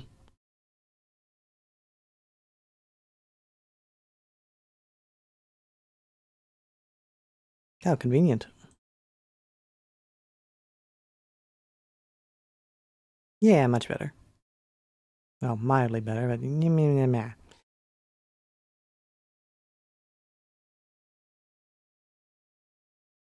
Random noises.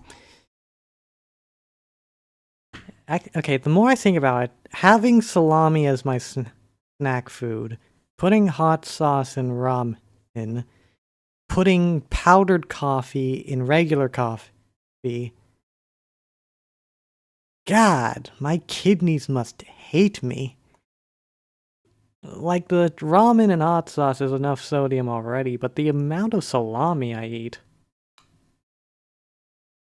Ha. I wonder what the effects of eating too much sodium are. Hmm.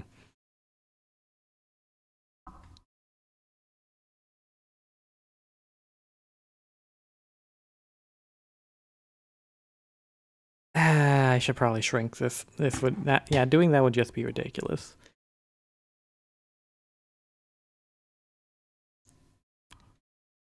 Am I? What? Eh? Oh, right, I put you. Oh.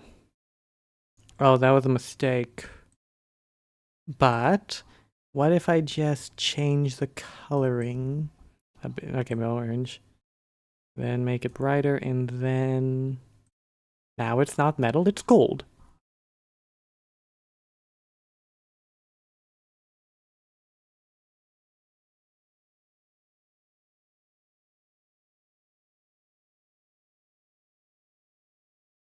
Yeah, this is turning out well.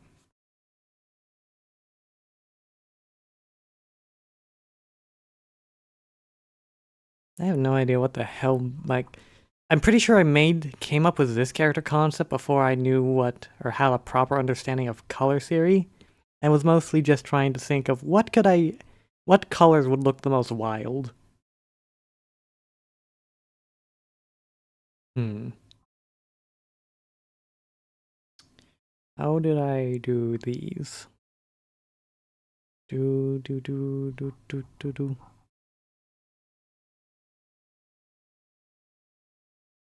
Okay, I probably want to do these insides first. They're not necessarily connected to anything, so it doesn't matter too much where I place them, as long as the shoes go over them.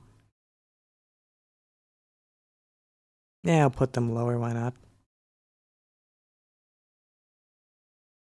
Wrong button, or wrong brush. Probably want to increase this to 20. Color is correct.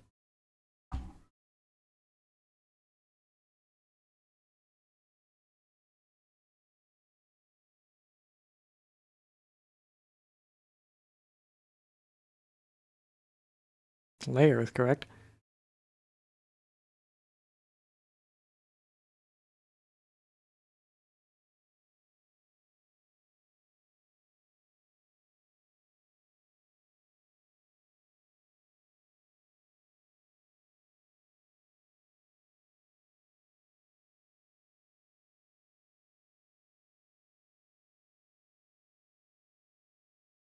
And I can probably use this one.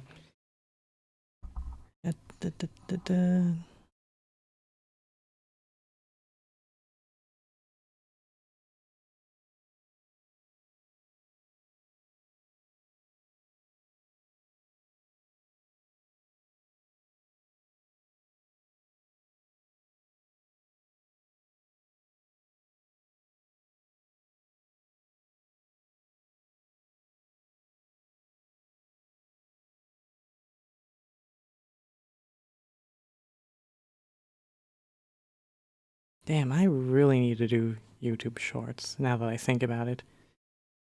Because my random rambles aren't long enough to just cut into videos, but just long enough to maybe hit the shorts mark.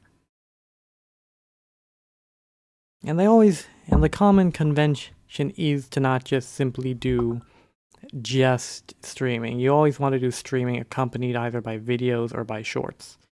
And shorts seem like the better option considering how I'm seemingly unable to talk for long periods of time or maintain my focus on certain topics.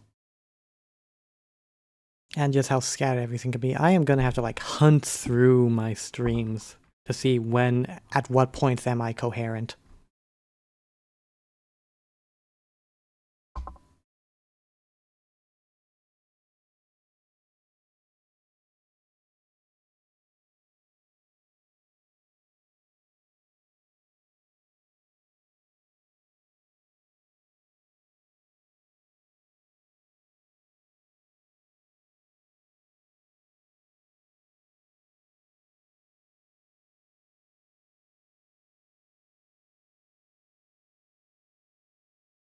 In which case, I probably shouldn't put music in the background of these drawing streams, because then I'd have to contend with um, background music over the shorts music and it constantly cutting in and out whenever I make a cut. Unless I record the audio separately, but I think it's like too much of a hassle.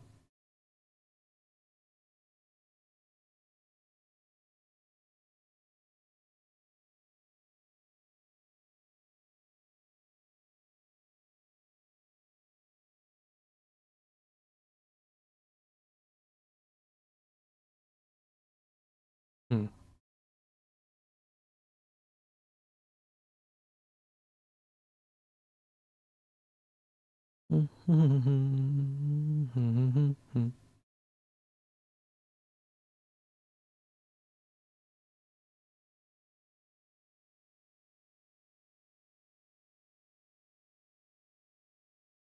Yeah, sorry to bring this up again.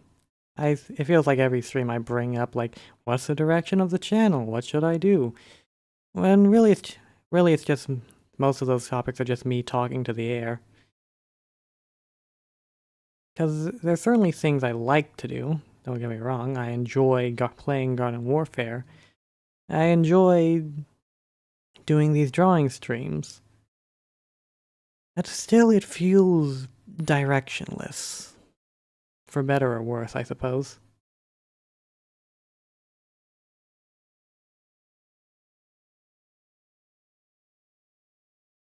And I'm just not that much of a, I suppose, I believe they call it yapper in the YouTube spirit.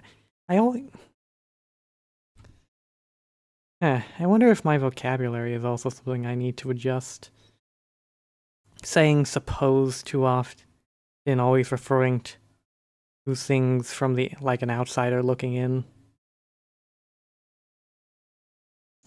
I mean, I'm not, on one hand, I suppose I am an outsider looking in some regard. At the same time, I've been immersed in YouTube content for a while now. Is it just me or do the black outlines look even messier than the others? Meh.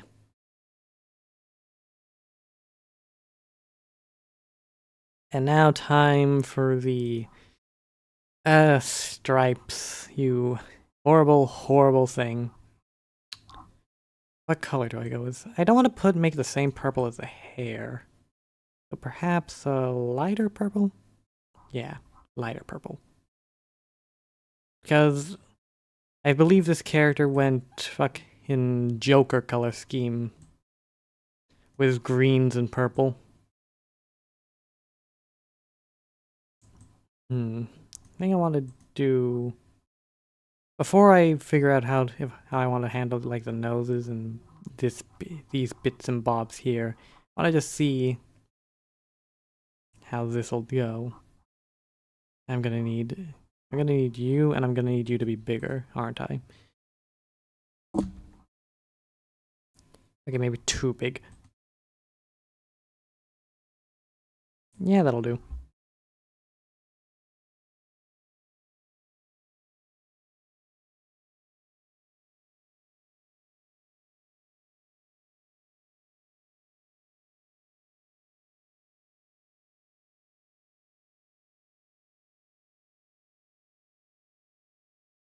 Well, the other thing on my mind, kind of like jumping back to discussions of ridiculousness in anime and cartoons, just designs. Designs in anime can be so much more ridiculous, over the top, and expressive. One Piece, I believe, has a pretty good showing of it with their exaggerated proportions and eccentric clothing choices. Honestly, there's a lot about One Piece that is that kind of reminds me of Rub or Hose or old Western cartoons, especially Luffy. Like Luffy's devil fruit literally turns him into a rubber hose cartoon character. Tap tap tap tap tap.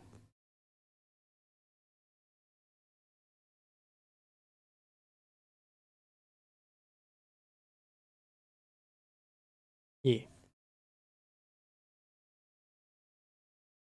And I'm probably gonna need to shrink. That's too small. Again, still too small. Better.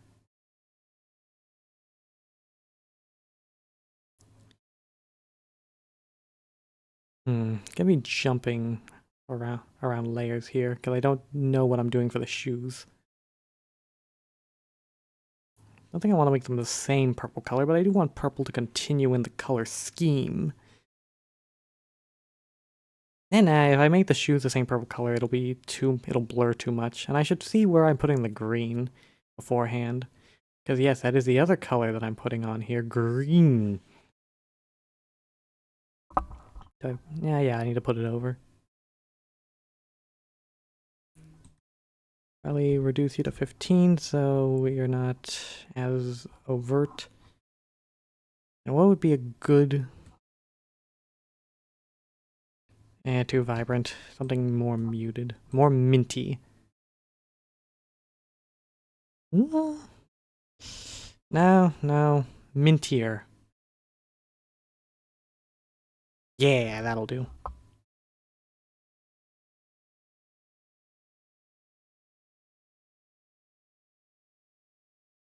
And put you here. Right here. And then if this part is purple, then maybe green here. Green here.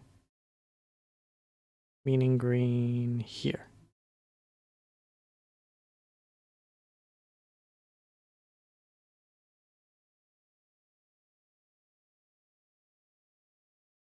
I don't know.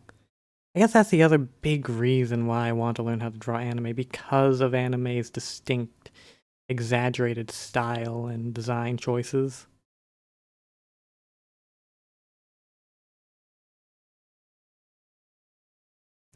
Ideally, I'd find a way to blend the typical cartooning that I'm used to, or that I would draw often in the past, and blend it into anime. And that's certainly a possibility if I'm I'm not experienced enough in anime to properly do that. I suppose that's all concerns for the future, stuff to improve at.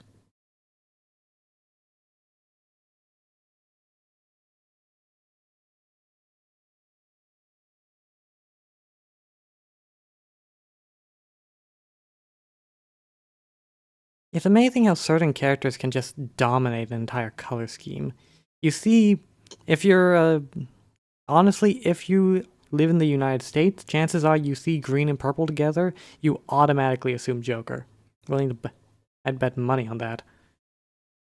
I need to erase some purple.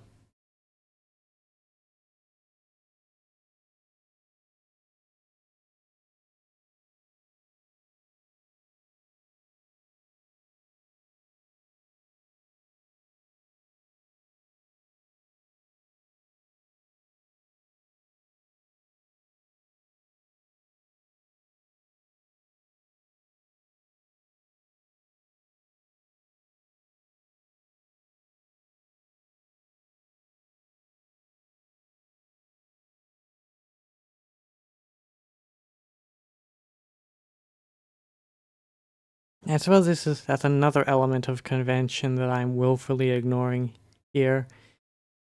The idea, okay. So a lot of my art teachers would say before you just start experimenting with color on a character or on a design or on an art piece, go to a site and create a color palette first and foremost. Because there's a bunch of sites that will generate a color palette for you, which, for anyone who might not know, a color palette is just like a collection of complementary colors, usually consisting of one primary color, a few lighter and darker shades, and then the secondary and tertiary colors that fit well with that primary color. That's a color palette. Oh god, something I don't know what. I don't know what, but something about the stripes. The stripes are different sizes, yet the size difference doesn't match the colors. Hmm.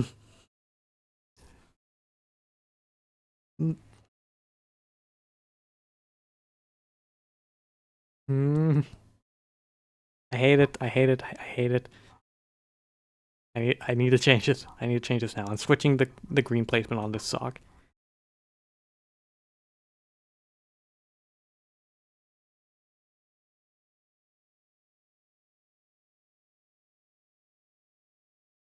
These are green now.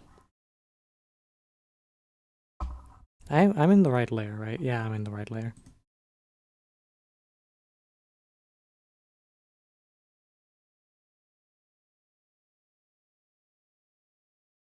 What was I talking about before I got sidetracked? Oh, right, I was talking about color palette. I mean, there's not much else to say on that. It's color palette. I wonder if I should post some of my older work or class work I've done. Maybe not.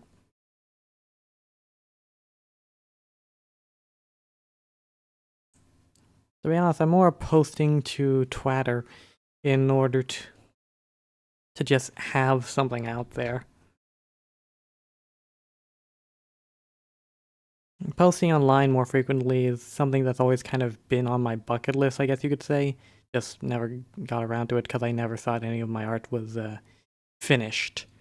Or where I'd always give myself little goals to push back posting anything. Always saying, oh, you have to fix the lines first, or you have to do a turnaround, or what have you.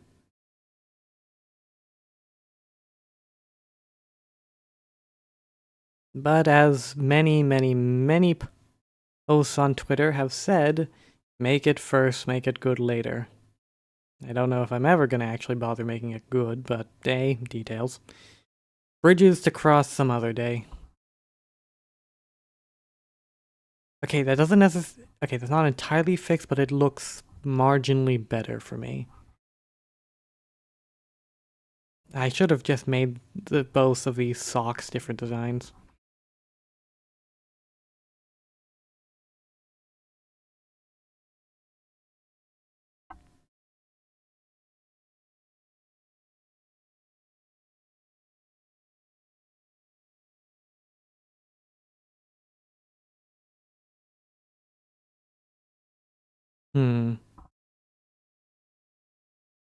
Now, how the heck am I going to do these shoes?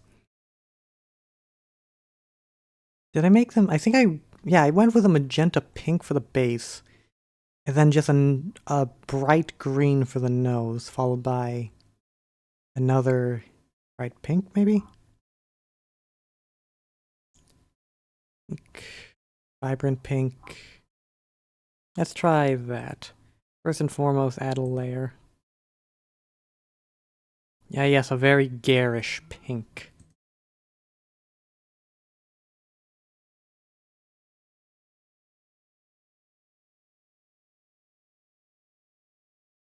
Eh. No, too garish. That's too garish. Let's try this. Yeah, much better.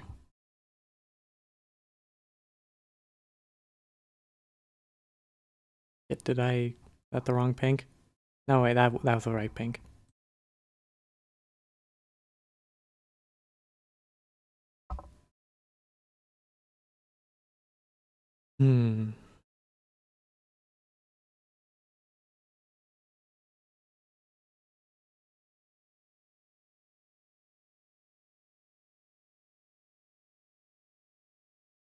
What should I name?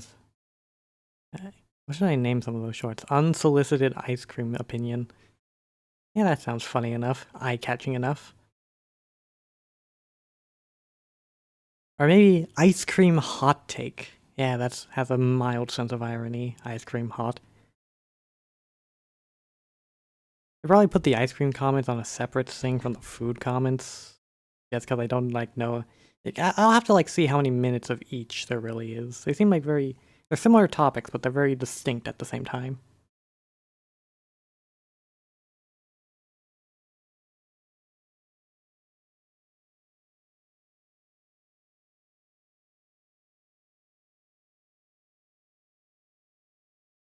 God, I hope you guys can't hear my stomach growling in the background. Apparently, eggs and toast isn't as fulfilling of a breakfast as the British might have you believe. Anyway, you all like your eggs. I know, random question, but genuinely, how do you folks like your eggs? Personally, I always prefer over easy, because sunny side up leaves the egg whites on the top too runny. But I also don't like whenever I do over easy, I don't like it being too cooked. Like, I don't like, okay, here's the thing. Another opinion on eggs, or another food opinion, this time on eggs. Cooked yolk tastes worse than mildly cooked yolk. You know? You don't want to have your yolk too cooked that it's being turned into, that it becomes hardened and turns into this weird powdery thing. It tastes disgusting. What you want is a nice, warm, but still runny yolk.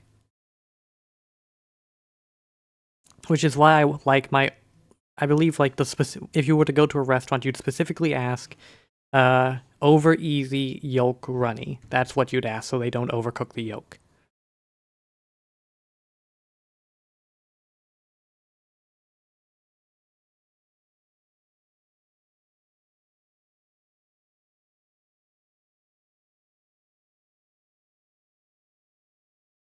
I mean, scrambled, I'll be honest, I don't like eggs scrambled unless it's an omelet. You know? Like, it tastes better, scrambled tastes better when mixed with stuff. Really, I don't really like to eat any kind of food by itself. I always like mixing it with something or other.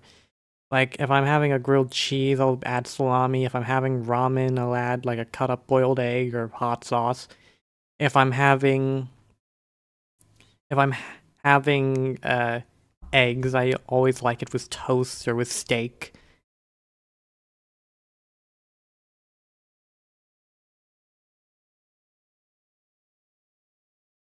And what... Did I go with, like, another different colored green? I think I did go with another different colored green.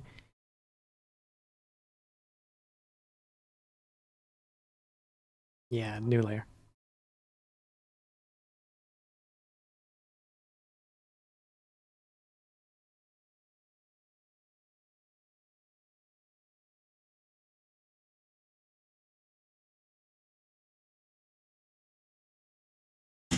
Ah, bollocks.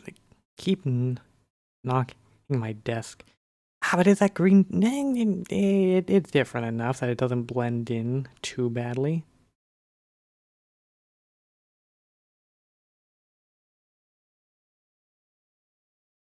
I don't know, it's a nice minty green.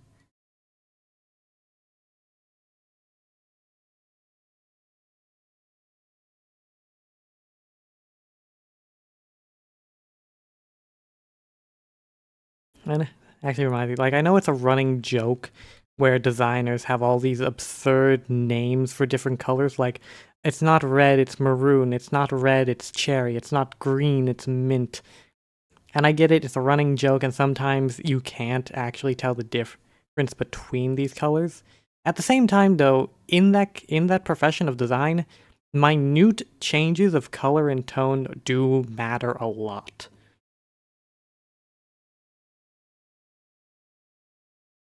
Ah, hold on, I want to make a slight change to the...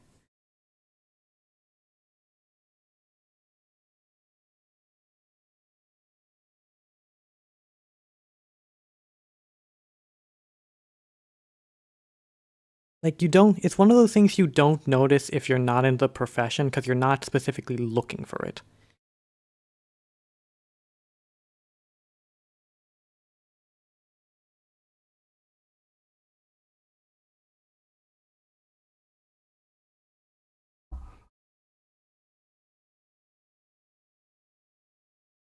Hmm. Yeah, those look good, but what do I make the nose? Do I make it the same pink or purple? I think I want to go with the purple.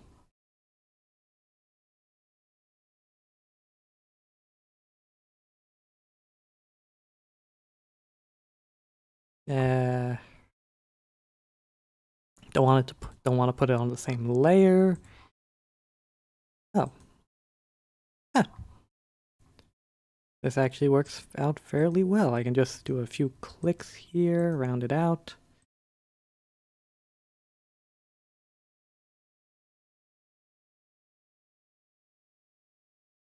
Nice.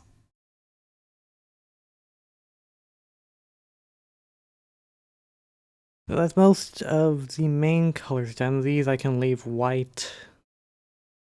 Yeah, I should probably make these an off-white. The teeth over here can remain white, but maybe the soles of the shoes should be an off-white color. In which case I need to bring back this so I can actually see the coloration against. And then make sure I have a new layer. Probably want to put it under the... Yeah, I want to put it under the pink. And I'll put it, just to be safe, put it here. And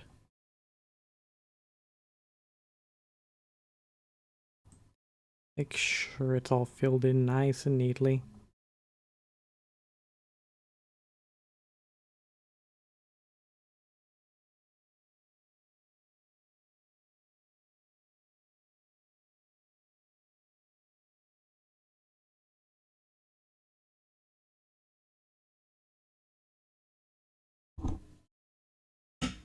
Ah, keep doing that.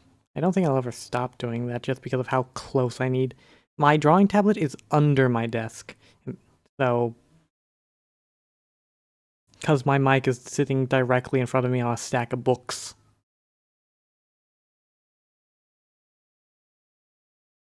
I mean, people recommended I get a standing mic, but I just thought, oh, why would I need a standing mic? That seems like a waste of money. I won't. A standing mic can't possibly provide that much of a benefit. And I mean, it does, but I'm doing fine without it. And I saved some money. That's really the mindset you want to go with whenever you engage in any kind of independent project, whether that be VTubing or game design or content creation as a whole, media creation as a whole. Whenever you're going in, go in cheap. And I mean dirt cheap. Learn as much as you can on how to do stuff yourself. Cut costs where you can.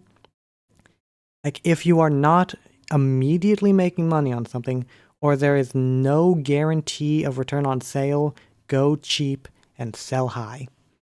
Because you need to make your money back.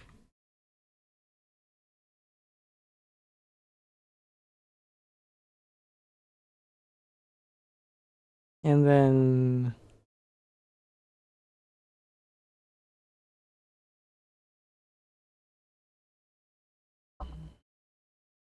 I mean, some folks may call that scummy, but I just consider that the way of the world. Because at the end of the day, any project you go into, you need to see some level of returns.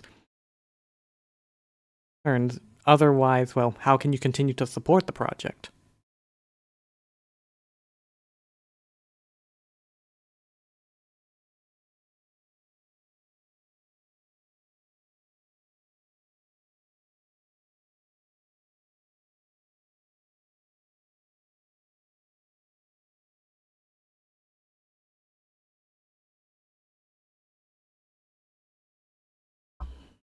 I mean, games, not even just the games industry, any industry as a whole simply cannot survive unless they're making good returns. That's just the nature of business.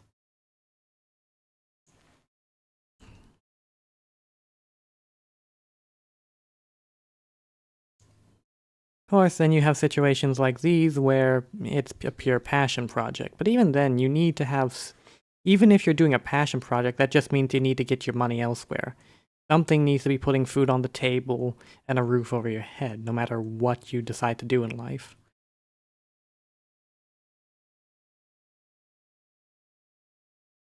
Yeah, it's a depressing thought, but at the end of the day, it's just the way of the world.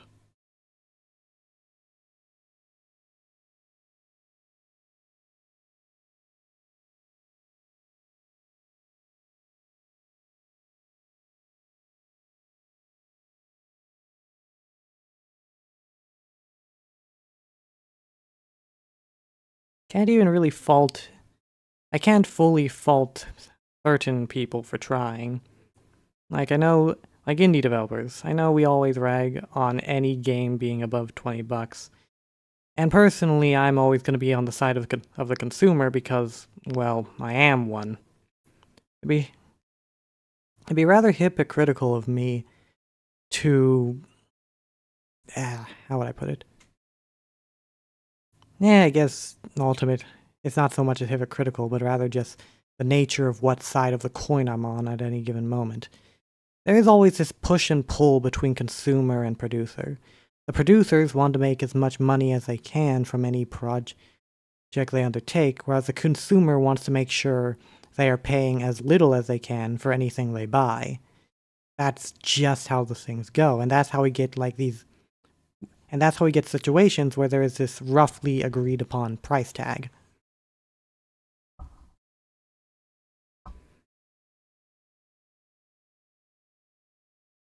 Really, producer, consumer, product, and price are all a result of an unspoken agreement that when you as a business owner or product designer or whatever, what have you, decide to sell something, you put that thing up for sale at a specific price.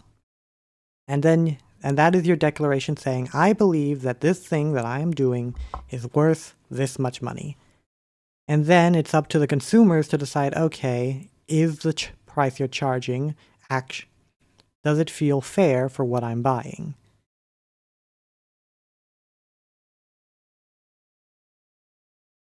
And I vehemently believe that ultimately the consumer is the one that gets the final say. Even if the consumer's choice does end up bankrupting a game, well, that's just the way of the world, unfortunately.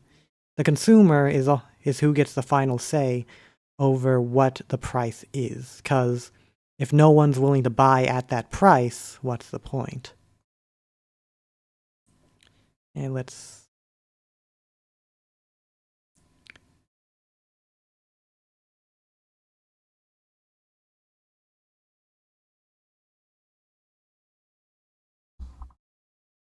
Of course, that just makes me more frustrated with a lot of these AAA titles, because indie games and smaller titles, they live and die by their consumers. They need to scrounge and carefully balance and manage their price tag and consumer wants. Meanwhile, AAAs are able to coast off their reputation alone. Doesn't matter how horrible any Call of Duty or Nintendo game is when it's released, it's still going to make enough money to see returns. The only time this wouldn't work out for a studio is if they spent exorbitant amounts, like in the millions, on a game. Because any AAA title is guaranteed to at least hit the 1 million mark. I guarantee you, 9 times out of 10, a AAA title will always hit the 1 million mark on sales. So, it only becomes a problem if the AAA company spent more than $1 million on a game. Which is something I seriously wonder. Like, so many indie titles are able to produce games on a shoestring budget, and they're pretty good games. Like, imagine what would happen if Nintendo made something like a Hollow Knight on Hollow Knight's budget. Like, large AAA companies could probably get away with spending practically nothing, or comparatively nothing on the games they produce and still make returns. I mean, the indie genre has proven that you don't need a big budget to make it big in gaming. And with the marketing and reputation of the AAA industry, they should have no problems, or at least shouldn't have the same problems that a lot of indie developers run into with their games. Yeah, this looks good. Which again makes me wonder, why don't companies try to spend less on their games? Like, I just don't something just doesn't click here with how indie games are able to make indie games seem to be able to gain a better reputation compared to a lot of AAA titles with theirs on a much smaller budget. Meanwhile, AAAs always seem to be running the risk of bankrupting themselves by spending multi-millions on the games they create. For some, it makes sense, like, chances are a game as detailed and intensive as the Battlefield series, you aren't making that for anything less than $2 million. And I'm being very I'm lowballing that. But I don't know why. I think honestly, I think a lot of that money goes purely into graphics. Chances are, like, a lot of that 25 million, 23 million, I'm willing to bet at least half of that, at least, is purely in the graphics. Which then raises the question, if graphics are such a large money sink, yet we have plenty of examples showing that you don't need good graphics to carry a game, why does the AAA industry spend so much money on graphics? Talking into the void, really. What was I doing next? Alright, I was probably gonna continue with more colorations and coloroo.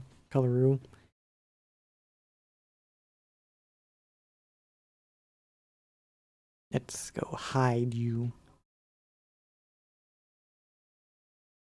Anything I'm missing here? No, this looks good.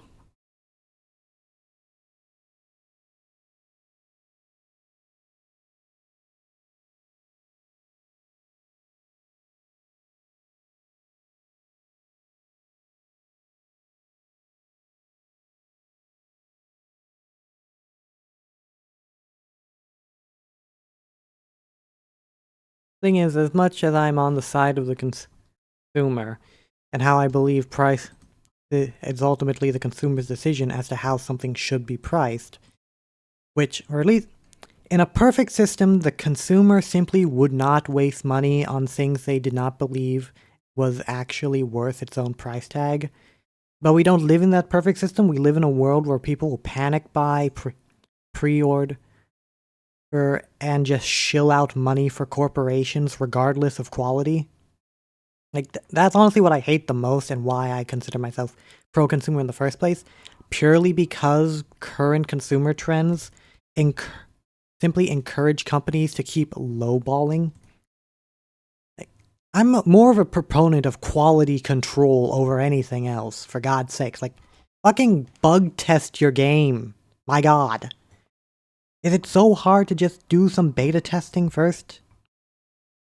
Instead of releasing these half-finished buggy messes that go for 90 gigs a pop? Looking at you, Redfall. Yeah, Redfall's, I guess, an older example. I tend to be very much behind on new releases. Like, the only modern release I know right now is Battlefield 6. Oh, Concord also. Jesus Christ, the absolute clusterfuck that was Concord.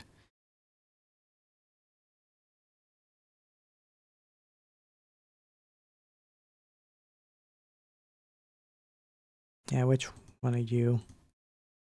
You're the next one. I don't know if I should, like, bother portraying in this sketch, because if you look on my Twitter, I already posted the colored sketch that I had made previously of this character.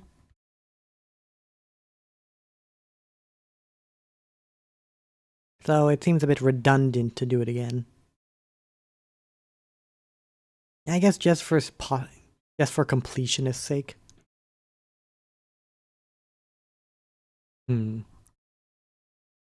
Fuck, what color scheme did I go with for this guy? I forget, was it 2 different shades of purple, or did I go with more of a purple-black? I think it was purple and black. But then what color did I make the cape? Hold on, give me a sec to look back on this.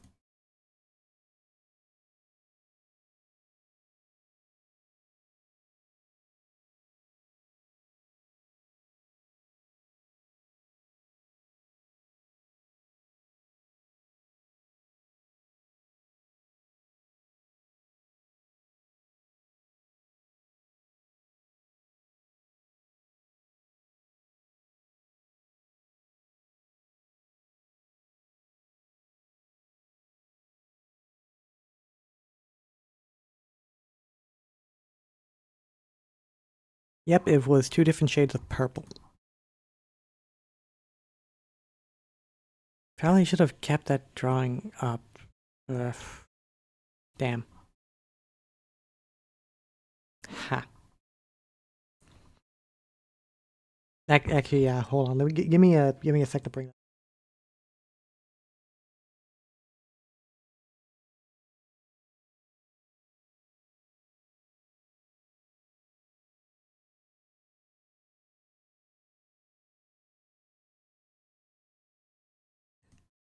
So yeah, this was.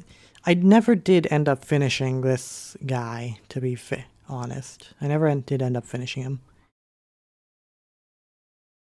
Yeah, this is that half. Right. And as you can see, this one I kind of put more effort into, focused on having cleaner lines, had a whole color swatch thing over here. Yeah, but that'll. What did I make the buttons? I made the buttons purple. God, I went with so many different shades of purple on this one guy. So much purple. I keep looking back because I keep forgetting where this specific color goes on his. So okay. Do I have the right brush? Yes, I have the right brush.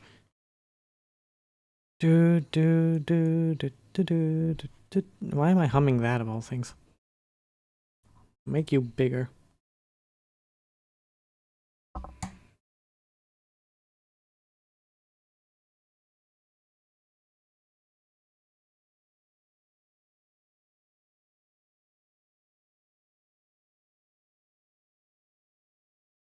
And then also this part, and then this arm.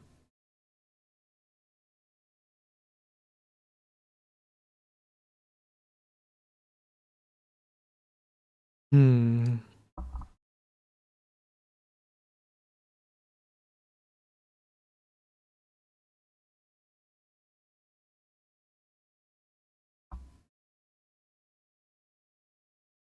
Wait a second. Every time I do that.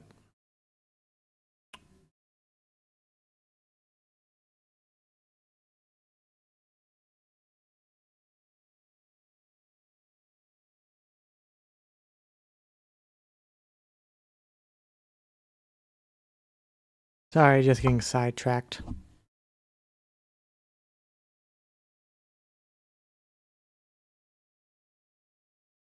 And the main thing was that I don't know, like I didn't know what brush size to go with because these are like the earlier sketches I did. I'm basically going in reverse in the order of when I did these sketches.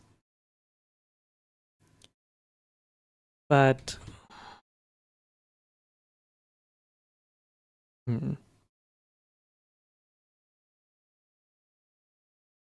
crap. Okay, gotta stop doing such long strokes here. I say as I do a long stroke. Or maybe I just need to like zoom in more.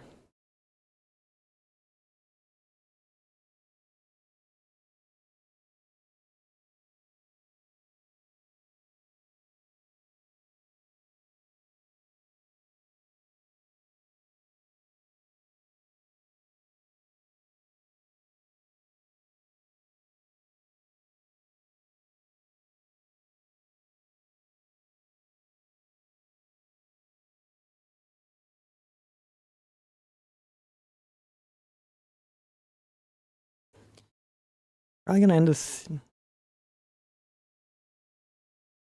Probably gonna. I won't be ending the stream until I finish the flat colors for all of these characters. So that it might not be a while. I don't know. These drawing streams seem to go on a lot longer than I originally thought. But hey, at least I'm drawing.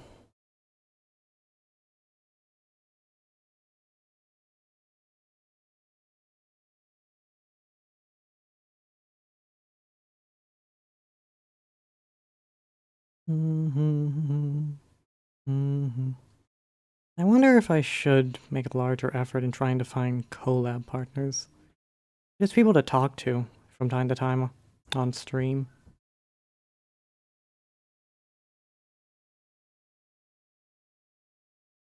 I guess it really puts into perspective what am I doing this all for, you know? Why did I decide to throw myself into the world of content creation? Honestly, that's a question I still don't have an answer to. I kind of just wanted to. No real necessary rhyme or reason that I can say off the top of my head. It's just something I always wanted to do. So I decided to do it. I guess that's as basic as it gets. Of course, wanting to do something and knowing what to do are two completely different things. I mean, I went from doing Balloons Tower Defense custom levels to Garden Warfare, and now I'm drawing.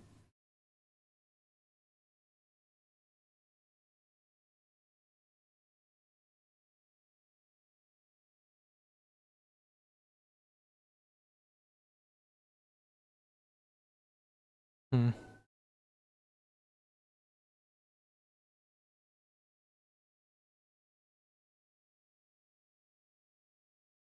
I wonder. I just wonder. Drawing, I don't know, drawing doesn't feel the same as Garden Warfare. With Garden Warfare, it's fun, but it feels, I guess it lacks a certain level of fulfillment, perhaps? It's a game I enjoy, but not much else. The thought of doing just Garden Warfare, I don't think that's it. No. I'll still probably be doing Garden Warfare, don't get me wrong. Just, I think I want to draw more.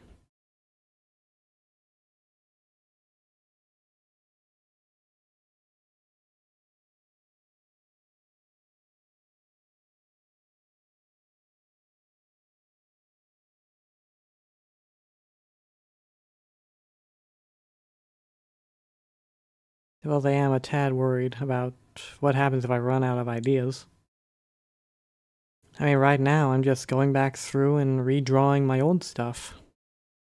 That can't last forever.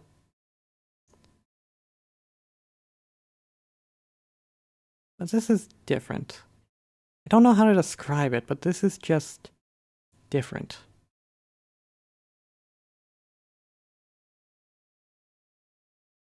I think I'm starting to remember why I like drawing so much. Calm, quiet, peaceful, and a way to just make something. Something that's mine, something I can show. Something that's actually out there in the world instead of just sitting in my notebook or in my Google Docs. It's something.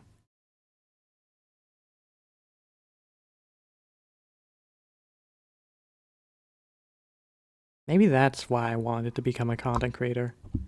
To just have something to call my own. To have my own, something I can say, I made that. Something that was wholly me.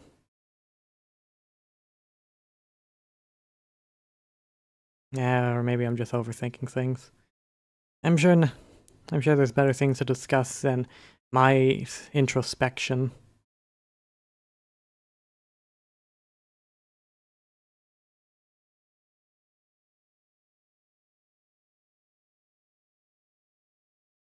If I could think of those things at the moment.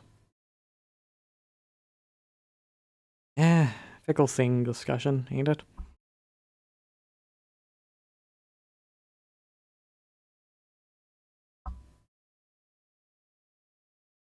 I guess I missed a few specs here and there.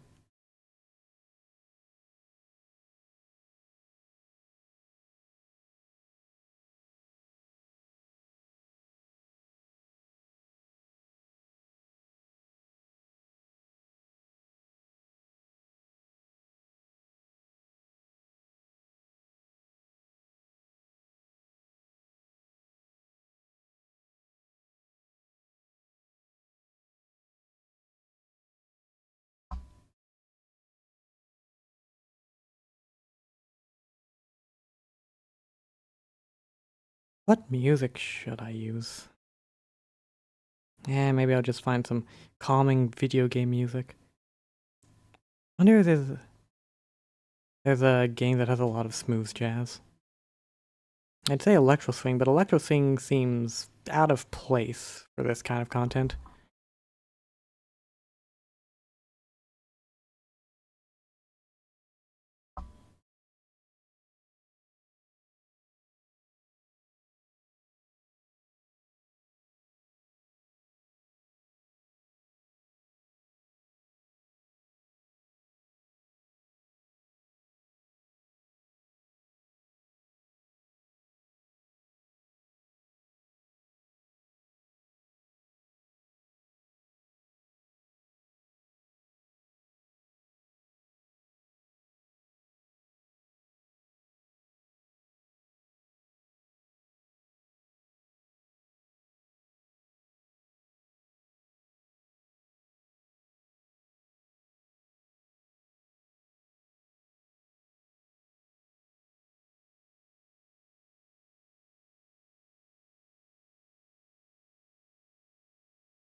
I wonder. But after I finish finish coloring all these in, should my next drawing stream or drawing project be more sketches? Or should I try to make something a bit more finished? I don't know, whenever I try to make something a bit more finished, I'm never able to, well, finish it. Eh, such a fickle thing.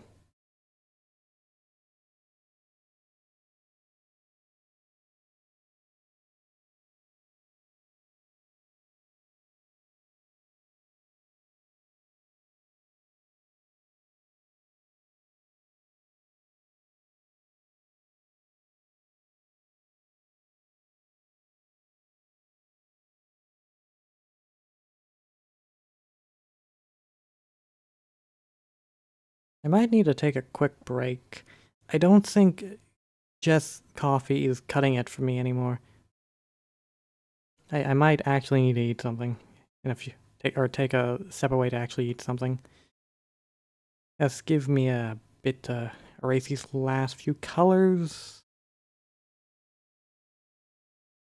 And I'm gonna need to like take 5 real quick. Sorry. Just oh boy.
I have returned with a stack of salami and a single tortilla.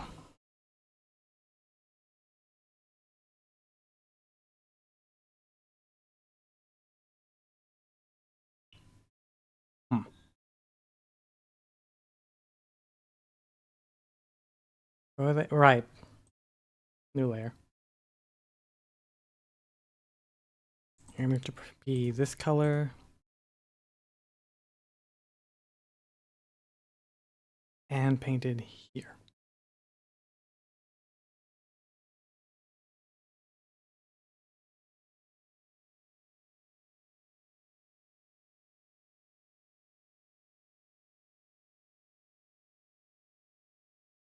Yeah, should I make the buttons the same color or a different color? I mean, they're a different... Hold on, I should probably move up closer to my mic. There we go. I mean, in the other picture I made them a different color. But...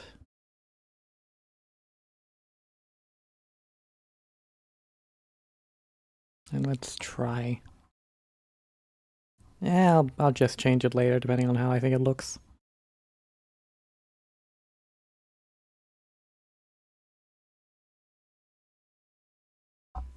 Where's my pencil?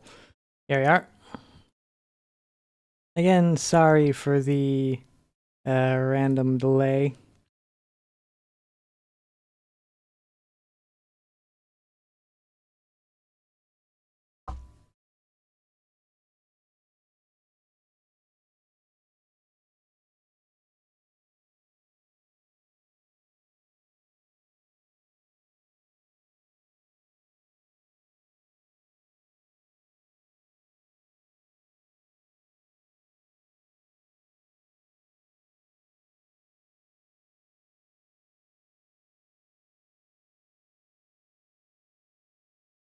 Hmm.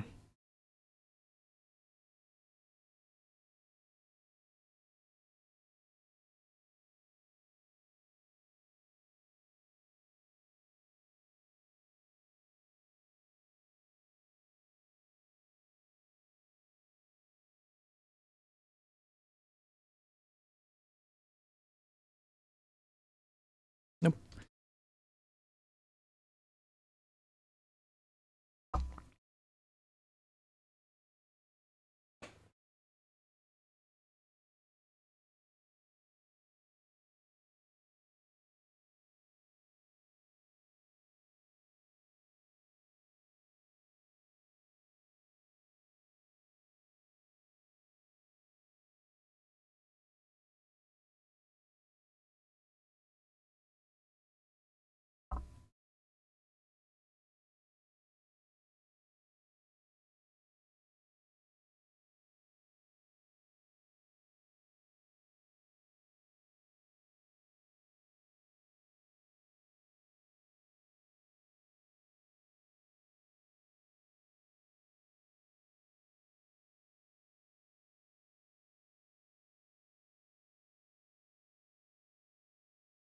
Sorry for the silence. It's just... Ah, crap. Just... I know, things just slipping my mind, really.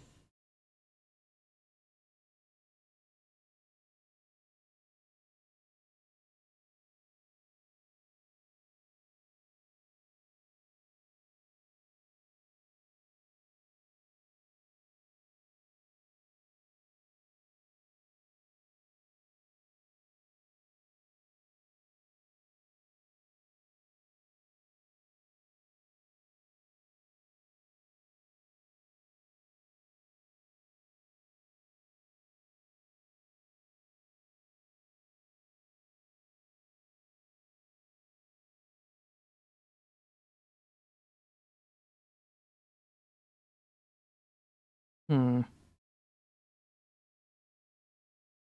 Maybe a bit of cleanup here.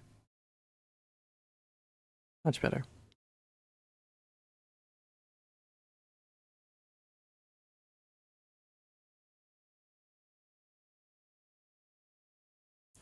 Right, wrong layer.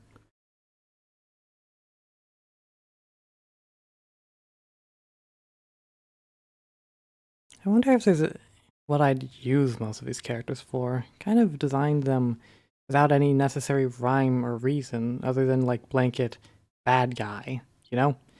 That's typically what I lean into or what I like to draw. I like to just draw what I would imagine to be cool villains or cool cartoon villains. If the self-proclaimed moniker of full-time cartoon villain wasn't evident enough that I really like cartoon villains. I don't know, like their camp, their eccentricity. He's Eggman from Sonic X was like my earliest inspiration. I remember always thinking that his slot machine to determine what robot he'd use as the villain of the week was so cool.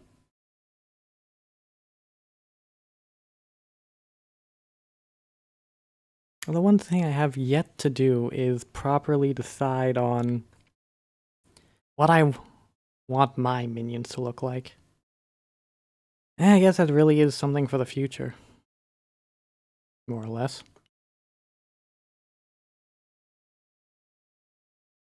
And I have an idea. I know for certain my minions are going to have the same skull design for their head and a wind-up key. I mean, you have to have consistency. That's how you get iconic comes from consistency. I completely flubbed that, didn't I? Just don't know how the heck I'm going to do the body. I was thinking Goombas maybe, but nah, if I have minions, I want my minions to have hands and be able to, like, move around and properly grab stuff.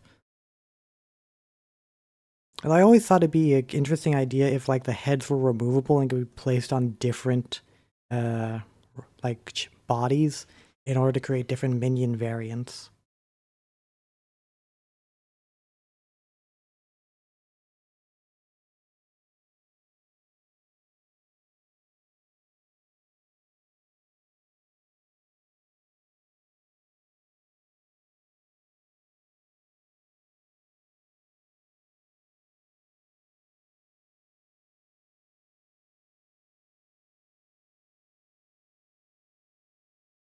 Hmm.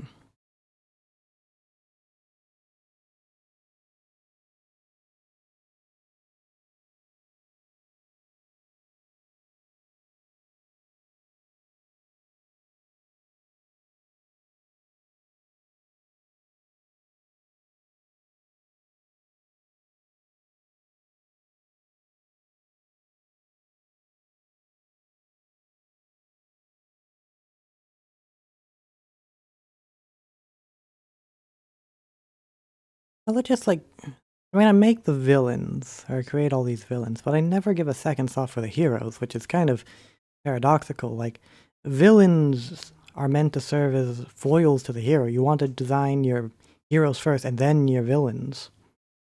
That way your villains can properly menace and contrast with your hero. But I don't know, ideas for heroes just don't come as naturally to me as ideas for villains, for some reason.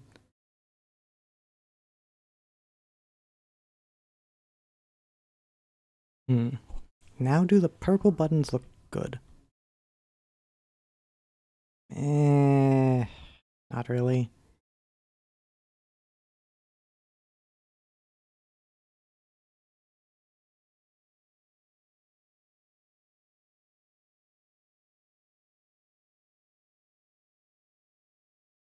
Yeah, let's go do the hat next. And I'll put it under. Or, well, not just the hat and the cape. Yeah, Christ. Arm. And drawing in the same black color.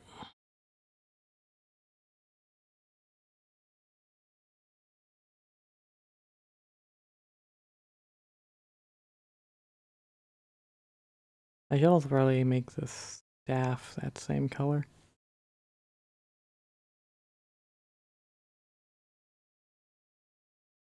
Yeah, no, like what kind of hero would I make? That is a tough question. I've considered maybe making like a magical girl hero a few times.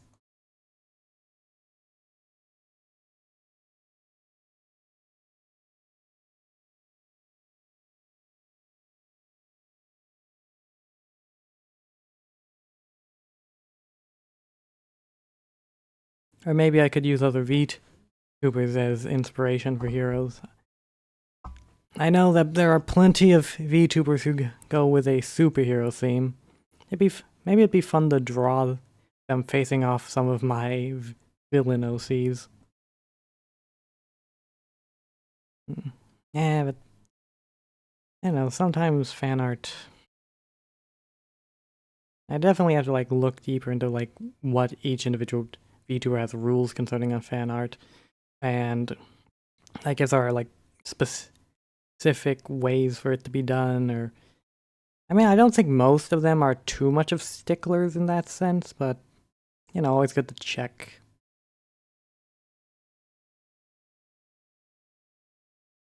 Fan art certainly is a finicky thing because technically fan art isn't entirely legal. It's just kind of allowed to exist because it's so numerous, and it would be a PR disaster if a company were to start trying to take it down. Nintendo. I guess that's more like fan works, not fan art. Like, yeah, you get the point. I'll never understand. Eh. I always say that. But that's neither here nor there. I always say that. Jesus. In hindsight, I probably should have gone with some tea. I haven't even... Okay, so I made this cup of coffee, and it's like 12 ounces. Like, this is a 12-ounce cup of coffee. Which you wouldn't consider too bad until you remember that I put... it's coffee mixed with instant coffee.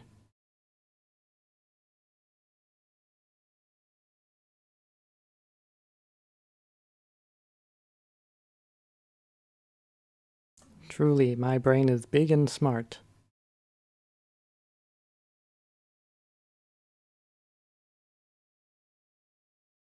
At least this darker color means it's easier to see where the bits of purple are sticking out.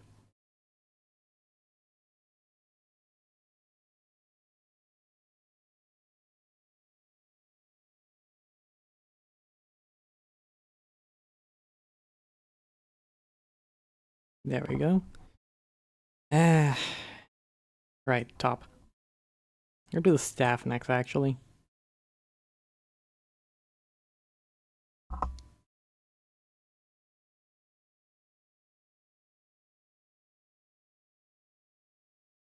Alright.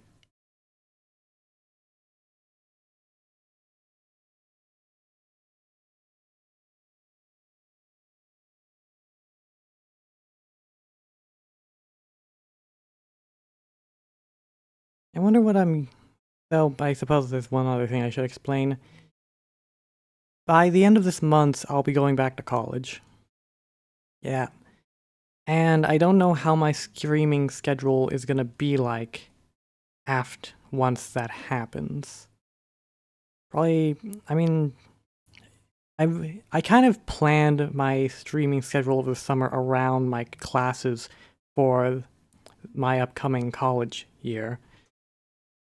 Because I made sure my classes are all on like Tuesdays and Thursdays, so I stream on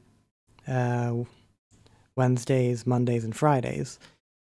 The thing is, of course, like nothing ever goes to plan, you know. That's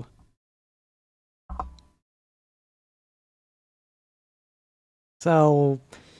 I'm hoping I'm able to continue streaming. Maybe not consistently, but at least continue streaming once college starts up for me. Because I do want to keep doing this. But I don't know. I might end up... Nah, I'm gonna do my best to keep streaming.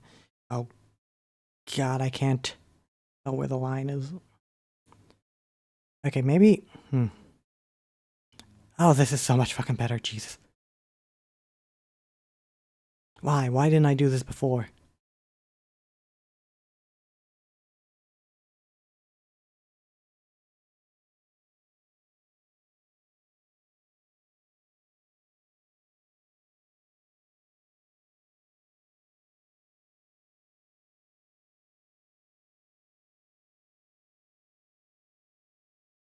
I kind of do want to draw more like fan art of my favorite VTubers, or just VTubers I like the designs of and find interesting.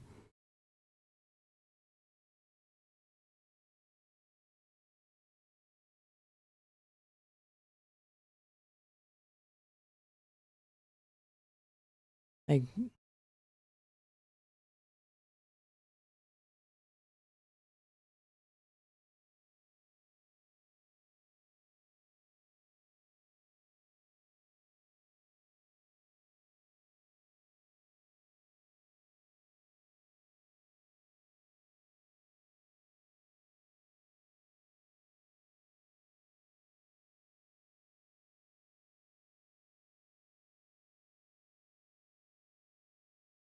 hmm.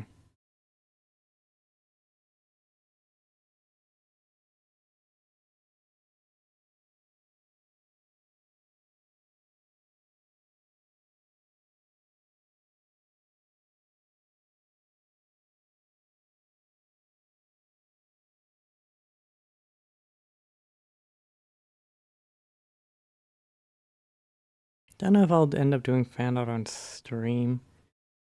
Might do that stuff privately, but then again, I've struggled to do stuff on my own time, at least when not streaming in the past.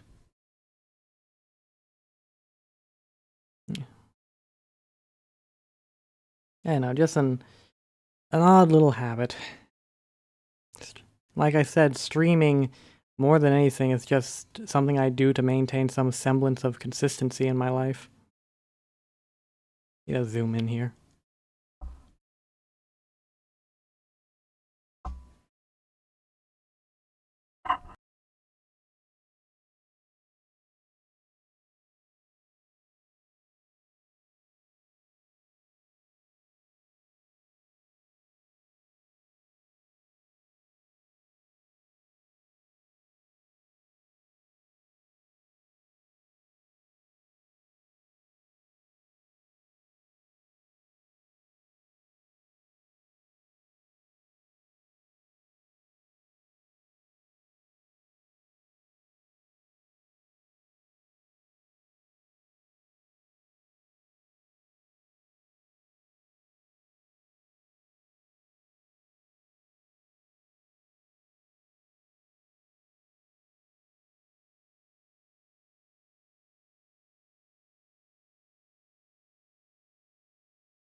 Sorry for the sudden silence. Just had to go take a salami and coffee break. Wait, is dehydration... wait, are minor headaches a symptom of dehydration? Ah, right. High levels of sodium I'm consuming here. Oh boy. Should have made some tea, now that I think about it. I should have at least made some tea.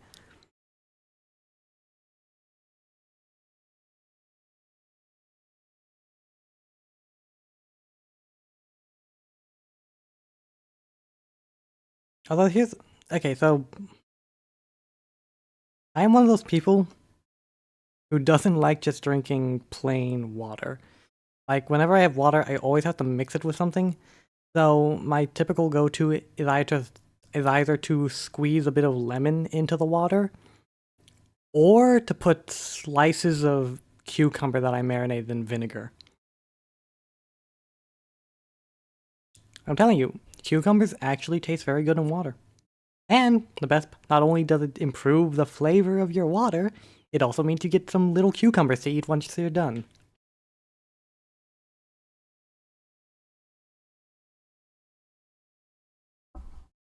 Hmm. Okay, now if I turn the opacity back up. Crap.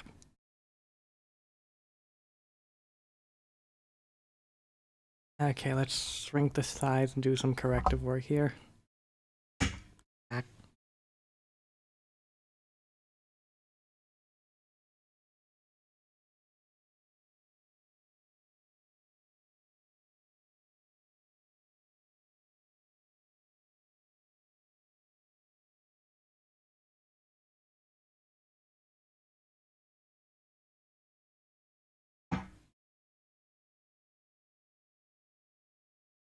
Anything here? And maybe a bit here.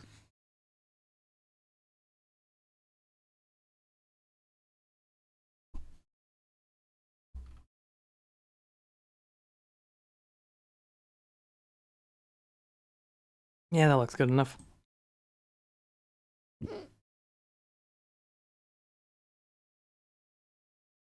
The question comes, what do I do with...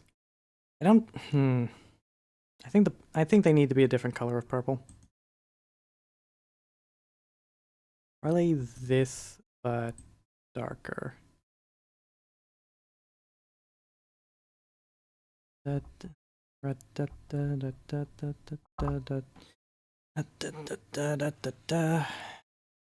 Just humming random tunes that have no meaning or direction. Oh god, I need to zoom in here.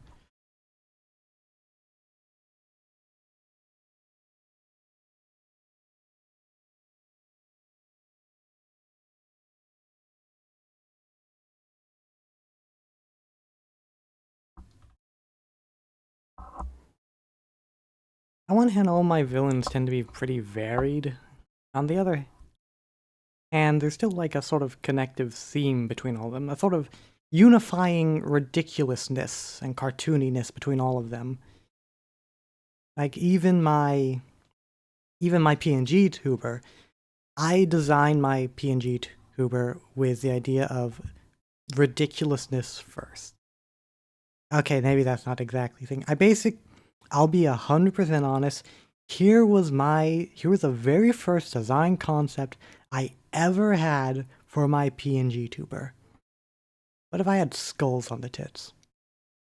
And the rest just evolved from that one concept. That is how I roll with designing things. I'll just take one specific stupid concept and run with it. For instance, what if Napoleon's jacket reminds me of a penguin? What if I made an anglerfish, but circus themed? Since I made an anglerfish, why not a starfish? I have no idea what I was thinking of when I made this character, to be honest. I just kind of thought, clown, add a straight jacket. Done. And then this guy was actually, this guy was less based on anything specific, more based off this other character I saw. Not really this other character I saw, the body shape of this one specific character I saw from, god, what was it, that game series called? Figment, I think it was called Figment. Specifically Figment 2, there was this character called the Jester. I just saw that body shape and thought, what if I did this thing instead? And this guy was kind of the same with this character, where I just went like, I saw someone made Eggman and gave him a barbershop quartet hat, and I just thought, what if I turned that into its own character?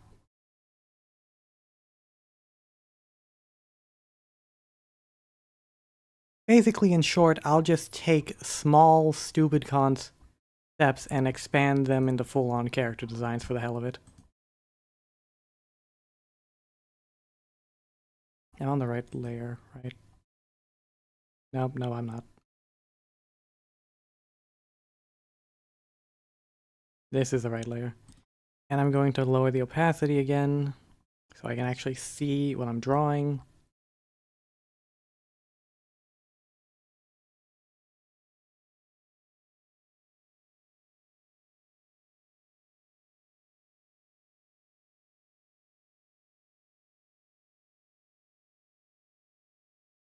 There really isn't too much, I'll be honest, there isn't really too much rhyme or reason behind a lot of the stuff I do. I mean, there is a reason, but they tend to be very small, random, and minute reasons.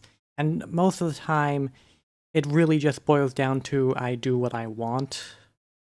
That's really it, to be 100% honest. I designed this PNG tuber this way because I wanted to. Or because I thought it'd be funny, or that I thought it was a funny design.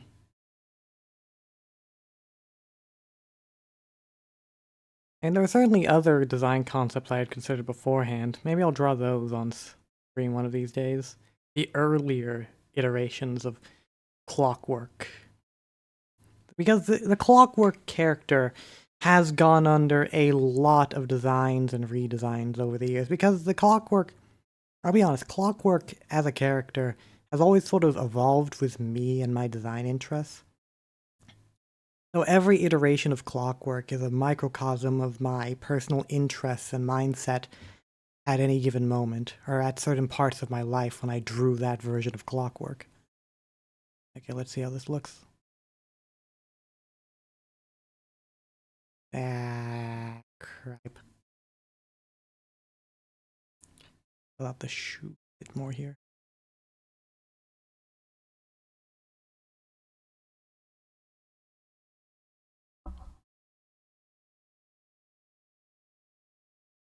Did I change the color? I did.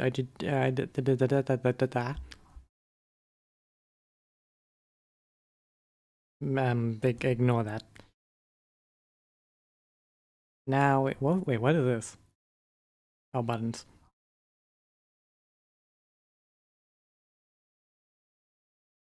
Yellow.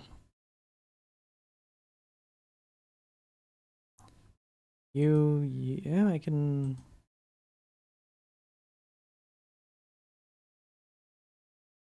And just do that.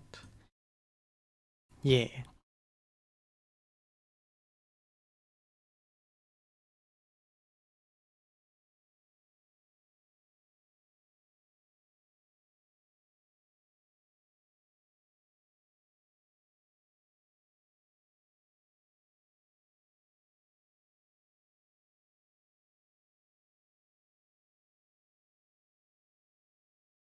Really, I guess to kind of like further expound upon, exposit, whatever, upon what I was talking about with my general motivation for drawing and how it usually boils down to I want to do this specific design choice. Also, that kind of extends to my story writing. It's more of a hobby. It's just about as much of a hobby as anything else I do. Wherein I'll occasionally write short stories, ideas for stories to, I suppose, would be more apt. What is this color? That's probably a line sketch somewhere.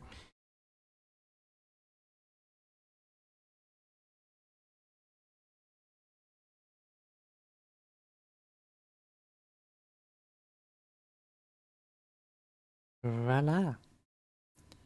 Honestly, you're looking pretty good. Just need, oh, right. How should I... Like, I'm gonna improv a bit because I never did get around to doing this. First up.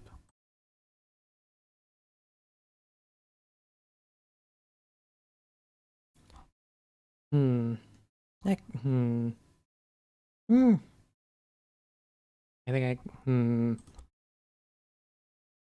like the story, really a lot of stories, or at least how I do it, is that I'll just take a single simple point or idea and just expand on that core concept.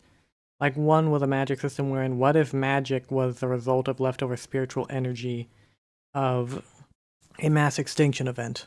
Boom.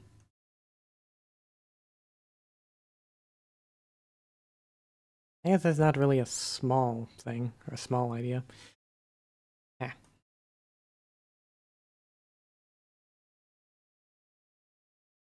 Nanam. The magic swirls must be vibrant. Yes. Perfect. I'm gonna need like a real small thing to properly erase.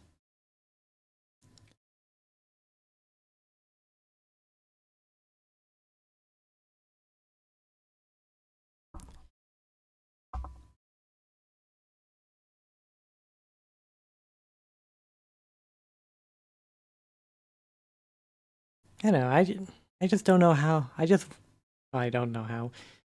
I just keep bringing up the topic or thinking about just how much I love ridiculousness. How much I just like absurd ideas and nonsensical concepts. To me, that's what really hooks me in on a story or idea. Just how entertaining I find the idea to be at a base level. Of course, that's not the only way you can judge a story's merits or find enjoyment in something, but that's what I'm attracted to. I like ridiculousness. I like crazy. I like camp. And magic.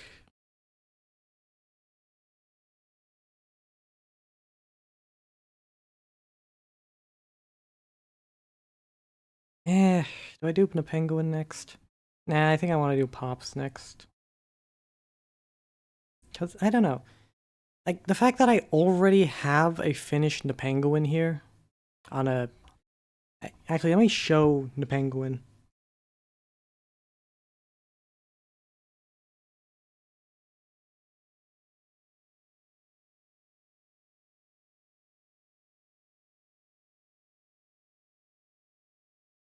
This is the Penguin. So I already have like a fairly finished and colored sketch of the guy, which I don't know, it feels a bit redundant to then color in this guy as well. I suppose I'll see just how long it takes me to color in Pops over here.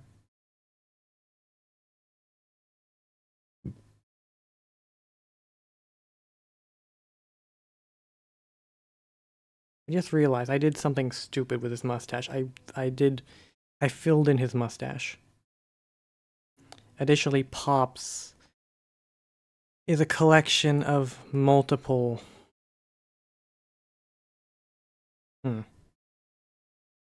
Well, crap. I guess Pops is having a bleach white mustache. Damn. I've actually considered this guy's color scheme, if I'm being honest. Oh, right, I should probably like, group all these together first. Which one is the proper... Ethel outline? So group all this together as...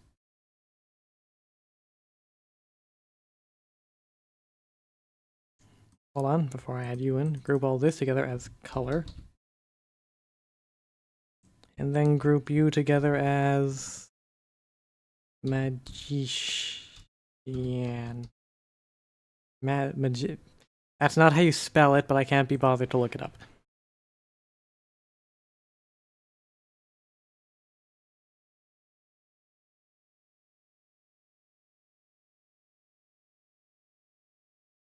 Oh dear lord, I need to get some tea after this stream.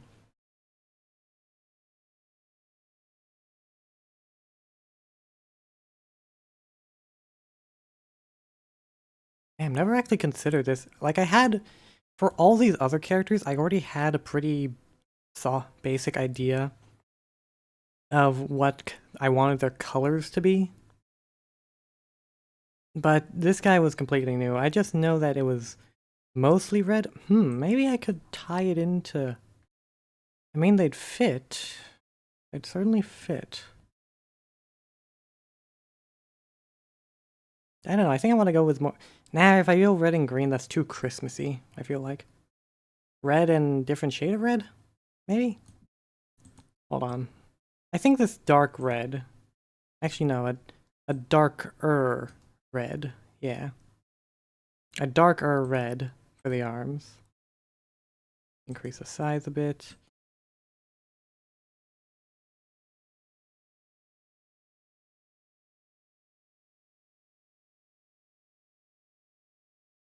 Ah, I should have done the striped hat. Yeah, nah, that would be like too much detail. Too needlessly complex.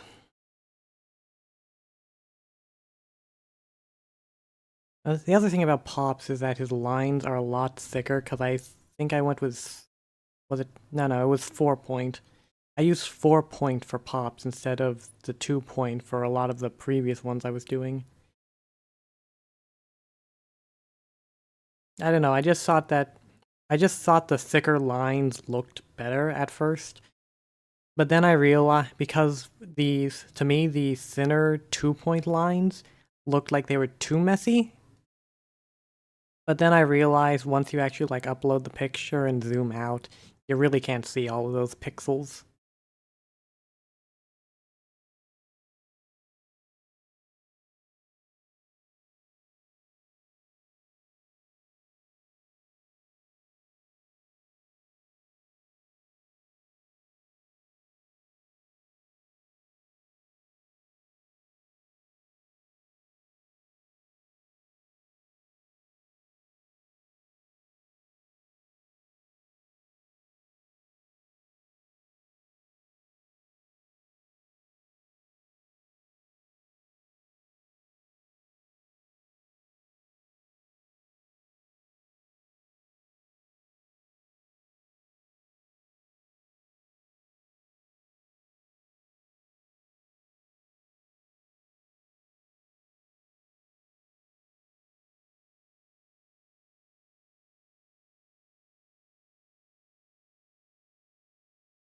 Hmm. And then a slightly lighter red. Gonna put that over. Yada yada yada.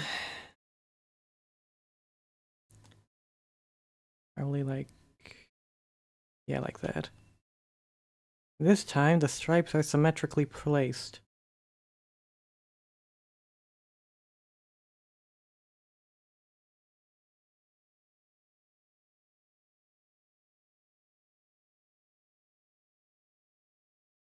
I'd honestly have to revisit a few of these sketches, especially Pops, because like the other ones, Pops is, out of all of these, Pops is the newest idea I've had and has the least defined in terms of color scheme and direction.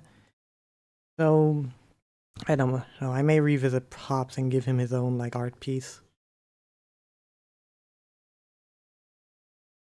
Something about, I mean, I based the character off Eggman, but a lot of the design decisions and ideas behind Pops over here was built off the idea of how do I make kind of further separate him from Eggman, because this character isn't supposed to be Eggman, even if I borrowed a few design choices here and there. This character is, I always thought this character would make more sense as a sort of odd job type character. For those of you who don't know who Oddjob is a James Bond secondary villain, typically seen as this silent hired merc. And to me, Pops is that. He is a secondary villain that acts as a silent mercenary for hire that helps out other villains. He is basically a bruiser. He is a silent bruiser type.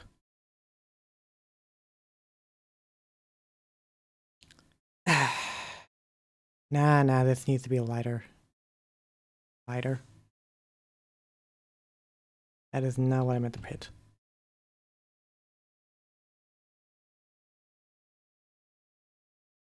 No, more contrast.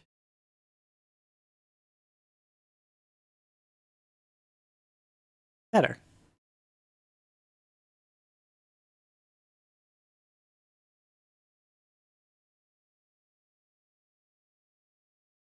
Do I make his vest green?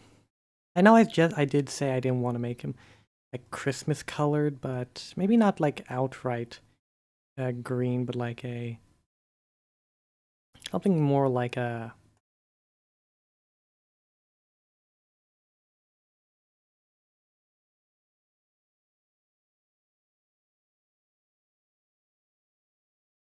something more muted. Yeah, muted green.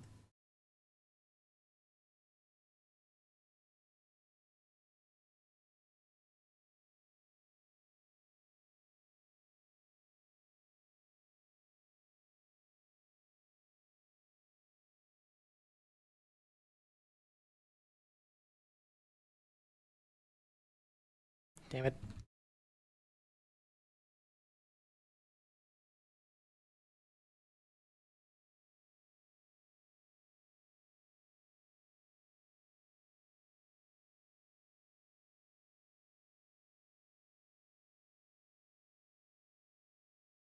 Yeah, let me just erase the edges and see how this looks.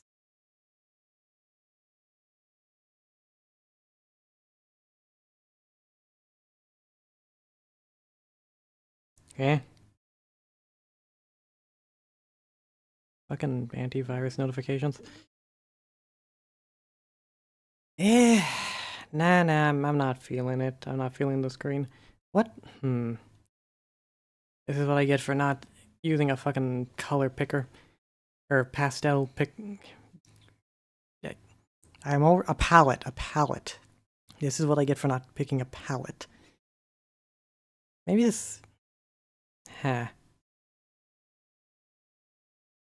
Maybe I should use this sort of eggshell white thingy. Let's see here. Look any better? I mean, I can't really tell how it looks. I'll have to like add more. Probably.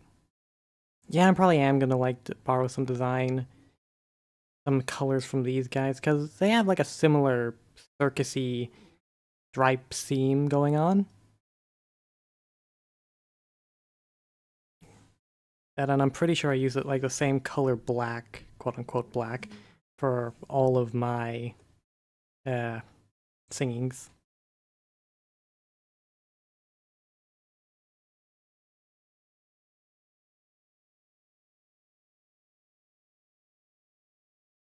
So I'm just gonna shoot. Ah no, what color am I gonna make the shoes then?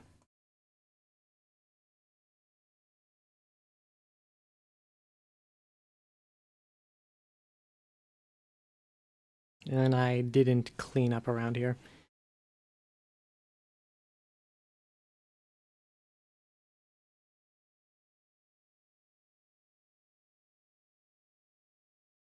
I didn't clean up around a few areas, it seems.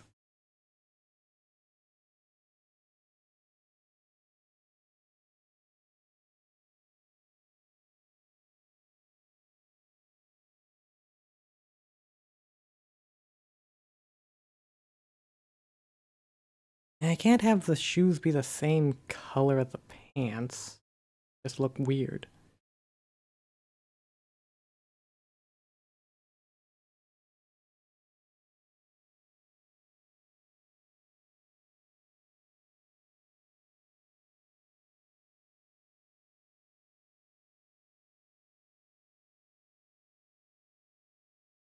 But I don't know, something other than, what would work other than black shoes? Maybe dark red shoes? Yeah, that would be distinct enough while not being too distracting. Green suspenders actually could work with this. Yeah, green suspenders. I'll get to that later. First and foremost, cleaning up the pants. Hold on, just gonna quickly fix this tiny little thing here.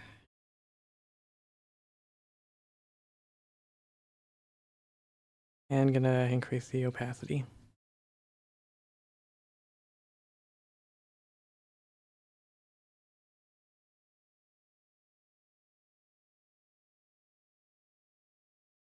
Be very careful with the edges this time.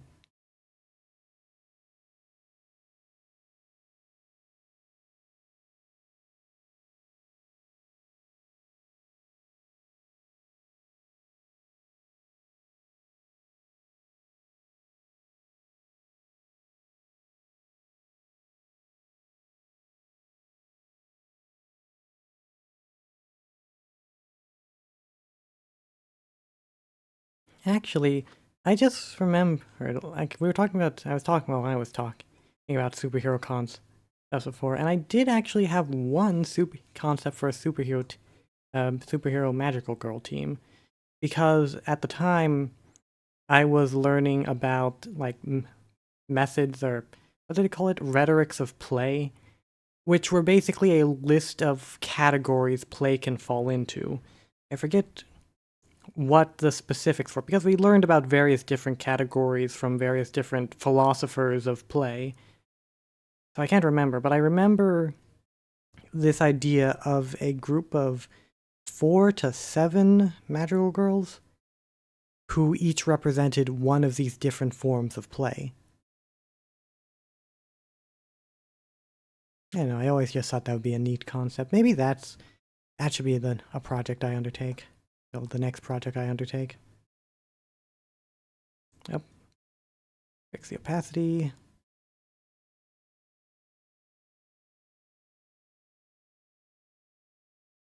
And maybe reduce the size a bit. Maybe not that much. Good. And go with a nice dark middle ground muted green. Too colorful. There we go.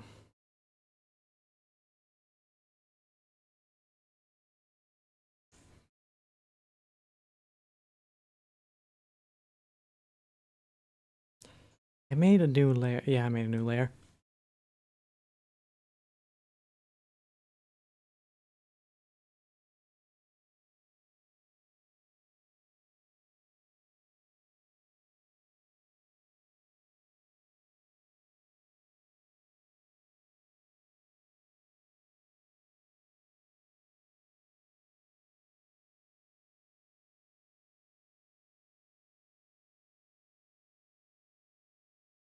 Damn it.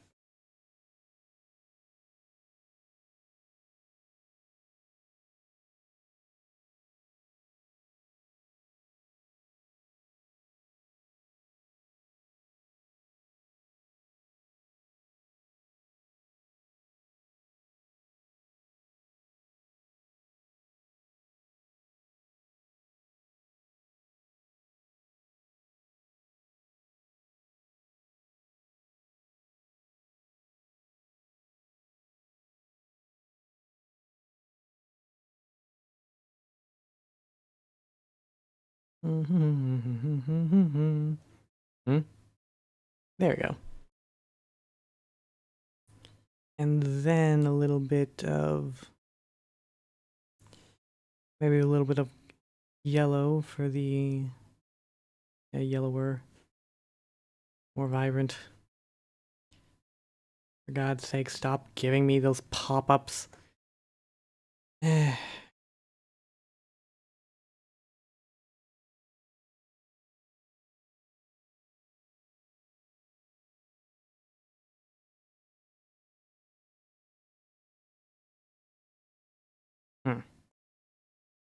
Actually, I need a bit more yellow around here. Need it to bleed more into the lines and the surrounding colors.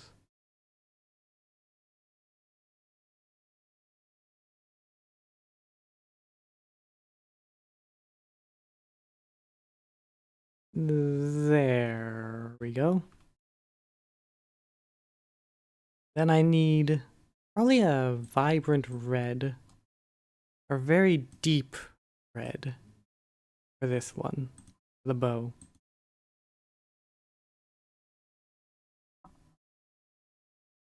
Yeah, bright red bow.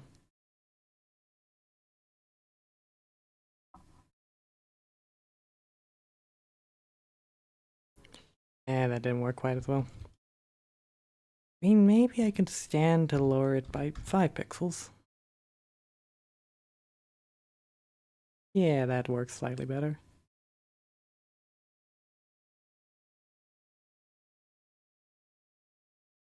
Yeah, sorry for switching to my general muttering about what I'm immediately doing at any given moment. Just really focusing up here.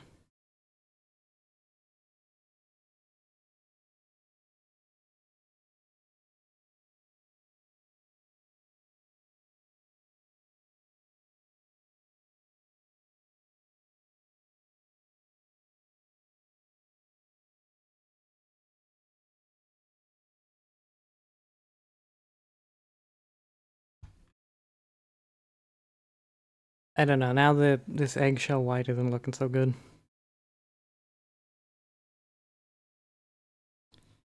Maybe a gray? A light gray? That's not what I meant to do. A lighter gray. Nah, that seems too muted now. Maybe a more overt yellow? Oh, actually, yeah, that works. What if I mute it just slightly? Yeah, that looks good.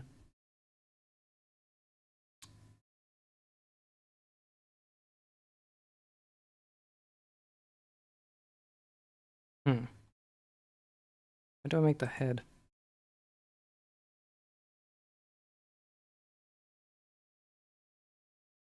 Uh, what? How do you do skin tone? Uh, yeah, that looks good.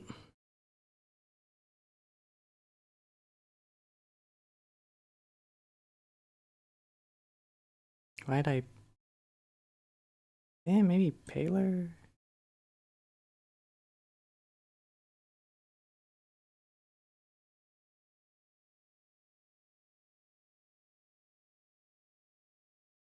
And leaving it white just seems wrong. Ah, that's too. Eh. That blends too much in with the shirt. Oh, yeah, that looks pretty good.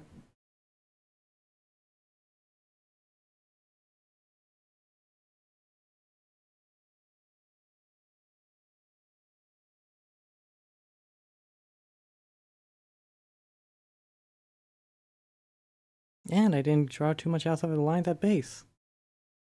Nice. Now I just need to make the glasses not white. Go for a blue.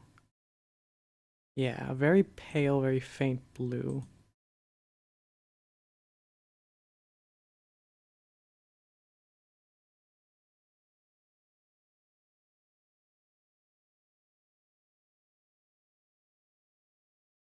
And then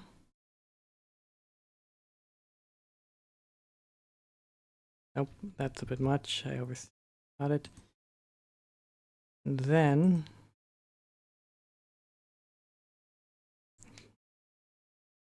make make these an ever so slightly different color. I may have made them too light though. Probably should have just gone with like a base. And let's just go with stark white. Nope. Okay, nah, that's too much. Maybe make the inner glasses a darker blue. That way there's a bit more of a contrast without needing to go make them even lighter. Yeah, that works.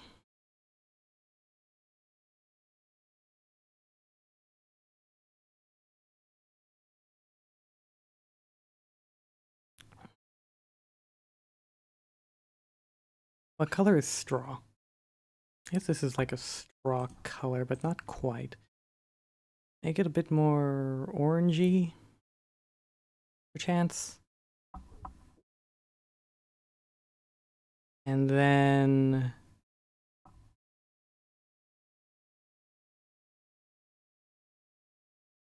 yeah, let's try that color and see how it turns out.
And now which red? Let's try the darker red first.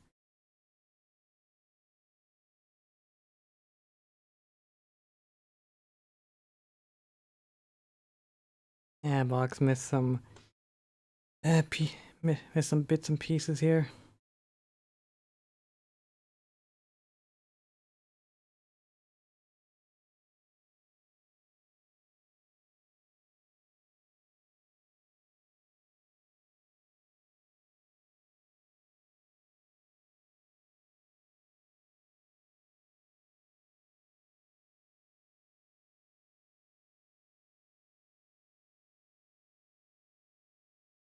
I mean, that's honest. I actually think that's pretty good, but let's test out how the other.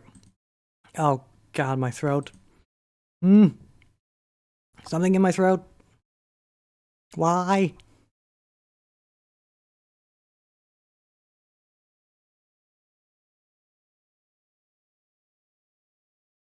Oh God, I only have coffee.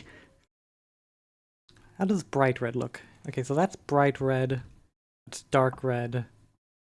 And this is pale red. Pinkish. I think the dark red is what works best. Let's try bright red one more time. Control Z, control. Bright red, dark red. Bright red, dark red. I'm gonna go with dark red. And maybe... Okay, I know... The thing is, I know Pop's mustache was the fill tool. So maybe instead of having a stark white... That's the wrong one. It's only like... It's a mildly graying white.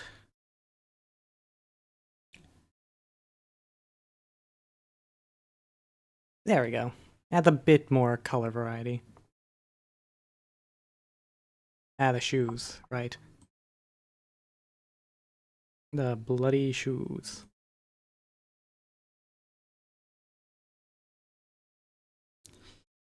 Let's go with a nice dark red.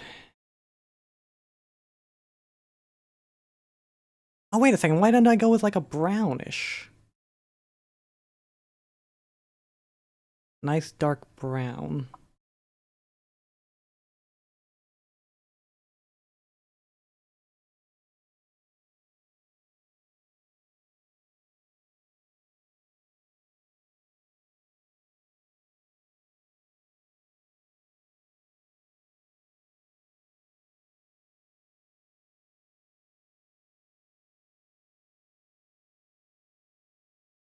I missed some spots, damn it.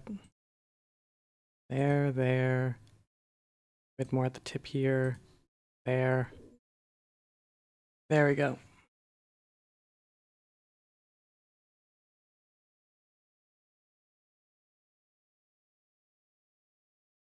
Huh.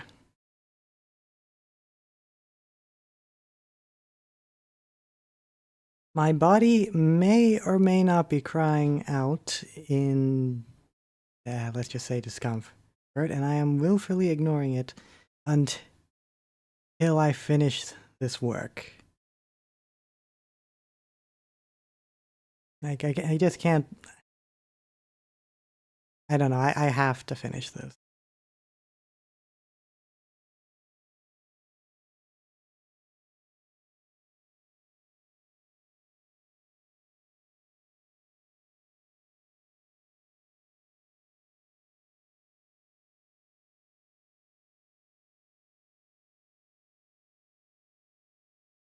Please be a bit of brown. Okay, good. A bit scratchy around the edges, but nothing too overt or obvious. And the colors are distinct enough from these guys.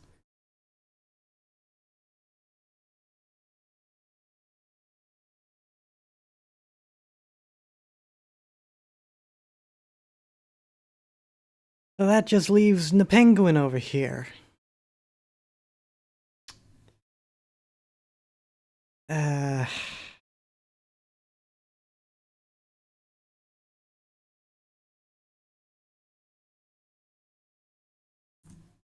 I know I probably should just call it here. We're nearing the 4-hour mark. I've already done a colored drawing, but it won't look good if I don't do this, so we're extending the stream a bit longer. And I'm pops. And now, the penguin as our last colored character. Okay, let's just exit you and try to make this quick.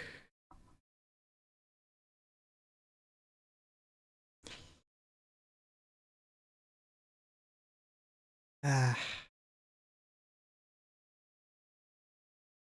Yeah, nope, I gotta do this. I have to. If I don't, it'll irk me for the rest of the day.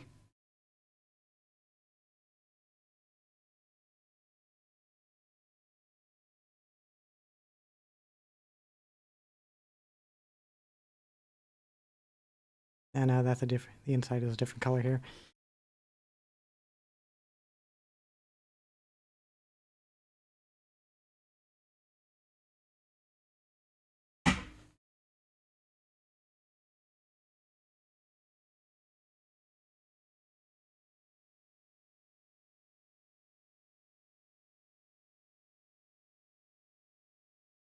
I suppose I could just take another quick break.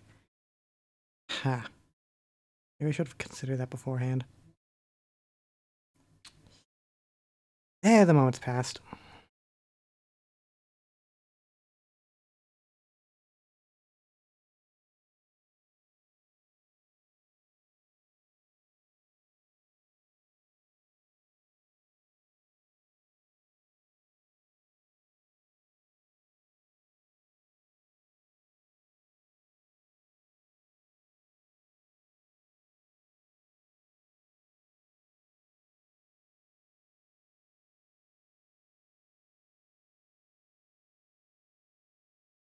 Hmm.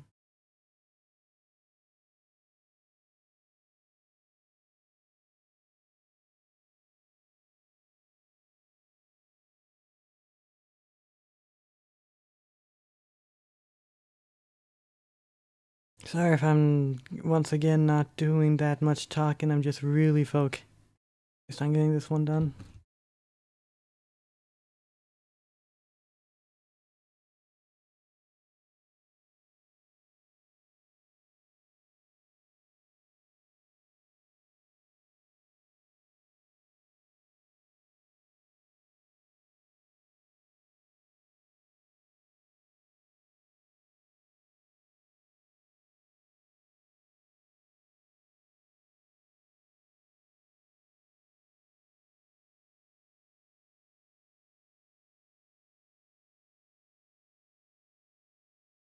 Hmm.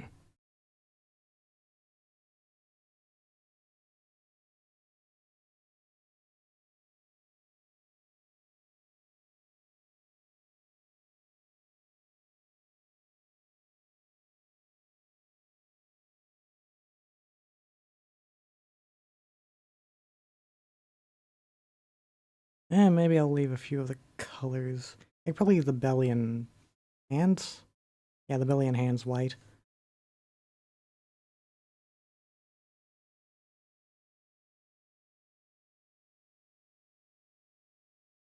Nope, too close.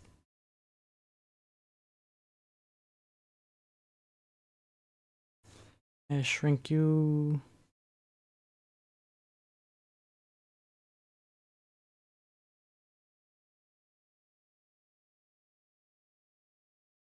Oh, I completely forgot I used it. Gotta remember my layers. Damn it.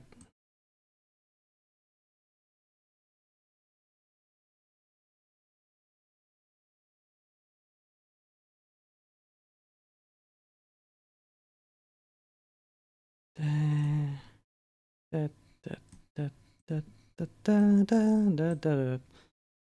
I consider using I'd want to use Toon World as like another, or the Toon World theme from Yu-Gi-Oh! Was like another thing I was wanted to use as like a background theme or something, but that's a bit iffy. Did I? No. This layer. Or maybe the Toon World theme from Duel Links could work. That's that's its own thing. And then red.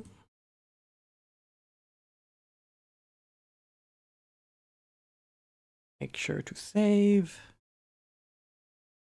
And maybe I'll start being a bit more careful with some of these things. Instead of just doing some sweeping colors and then erasing, maybe this is when I should start trying to just color inside the lines normally. Actually, this might go much faster this way. Damn.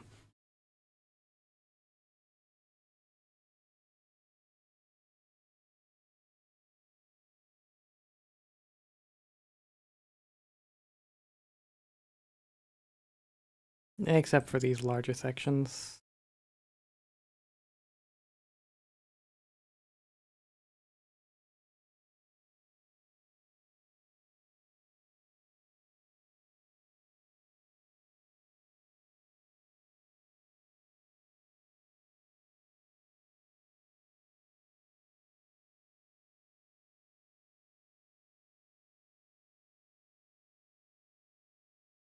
And going, still going.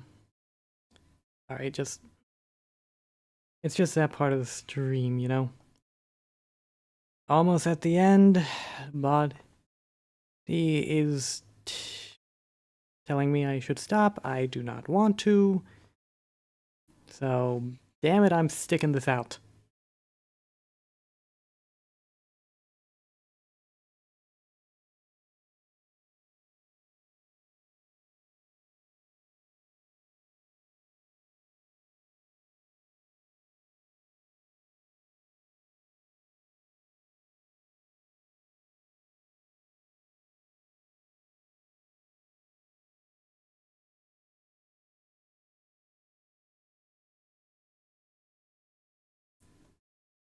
Is it just me or did my lines get smoother? Yeah, probably not. I'm just...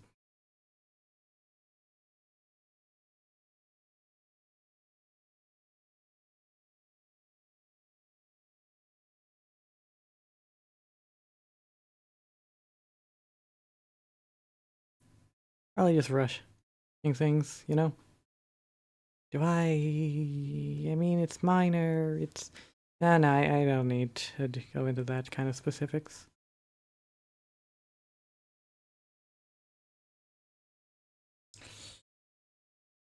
Yeah. Ah. Oh, damn. The smaller head size is kind of mucking things up here.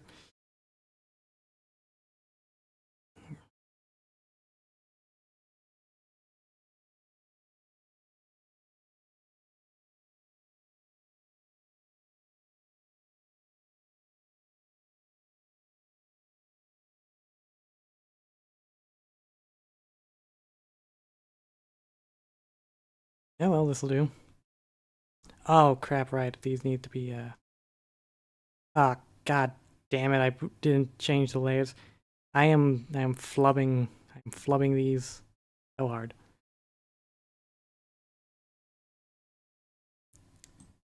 Okay, need to zoom in and do this properly.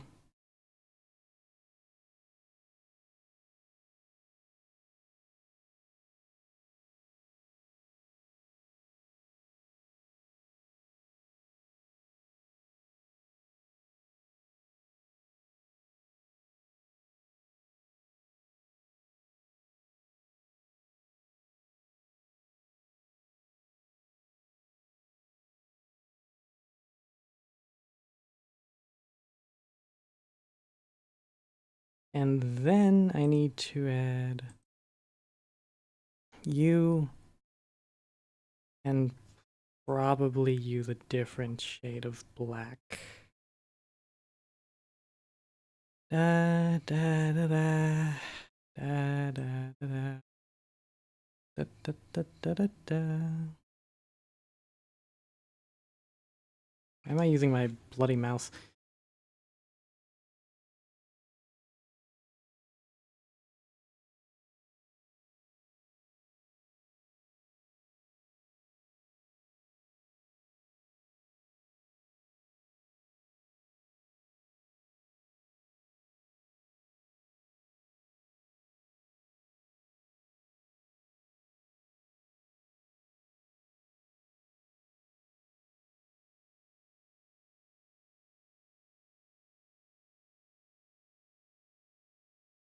And then erase of the extra orange.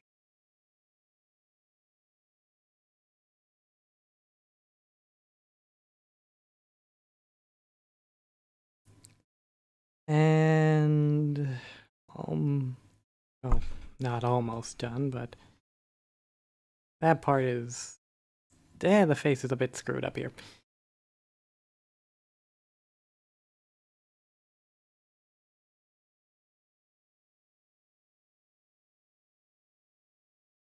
Oh well. Da da da da da da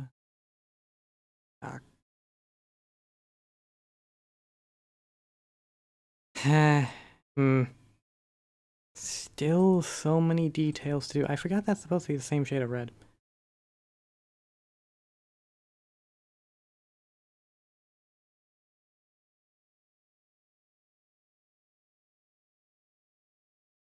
I think that has to be like over, probably. Nope. But I can do something like that.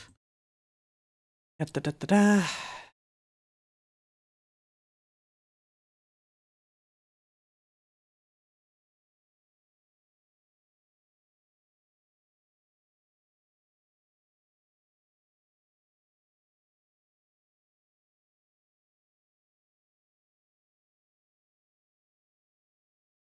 And then, oh, I removed this strap. Ah. How do I forgot it? There's a few elements here that I just didn't include.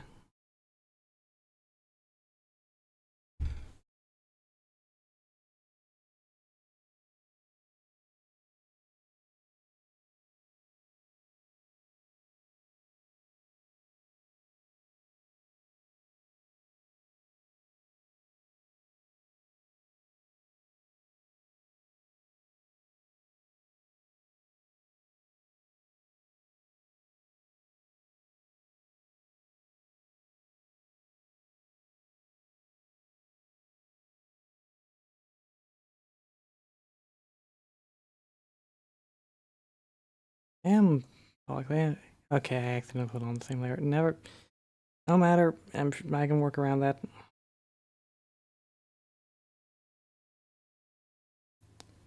Oh boy.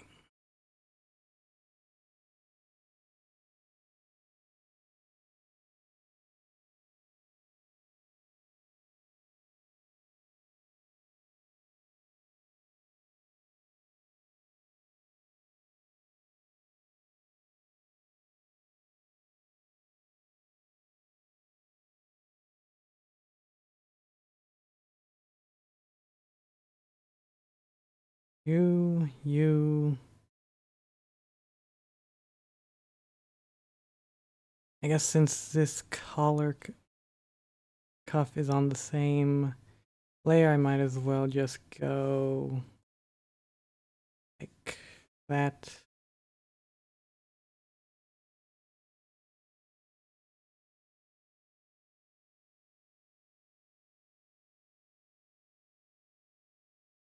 And then beneath all of that, shite, what color do I make you? Also red, why not?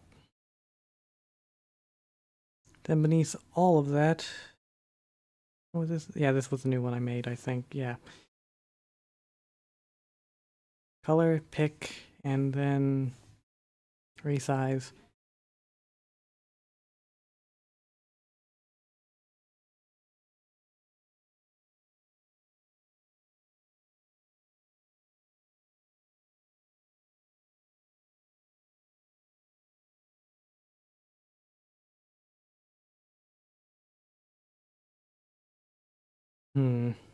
Oh, wait, did I?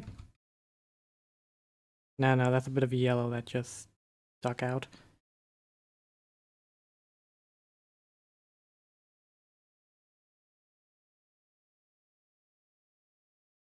Meaning I'm gonna have to go back to this layer? No, this layer. Yeah, there's a few bits where the colors sneak out. That's not the right layer.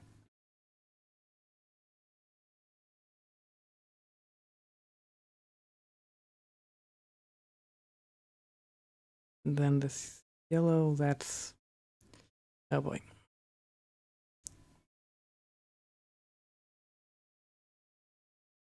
Da, da, da, da. Da, da, da, da.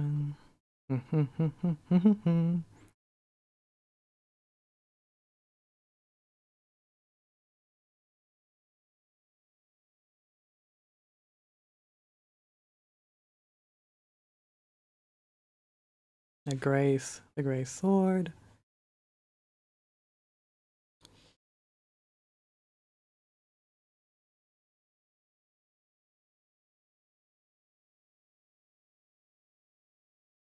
And the brown handle, which is going to be not too difficult. Need to be careful and then do a bit of erasing here. And that is nearly the 4-hour mark. Oh, nearly the 4-hour mark, but that is all of the sketches with flat colors. Well, let me just quickly save, and I'll probably be posting this on Twitter later. And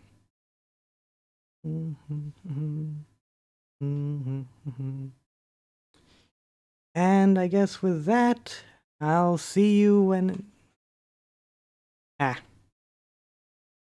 I'll see you sometime. I still don't have an outro.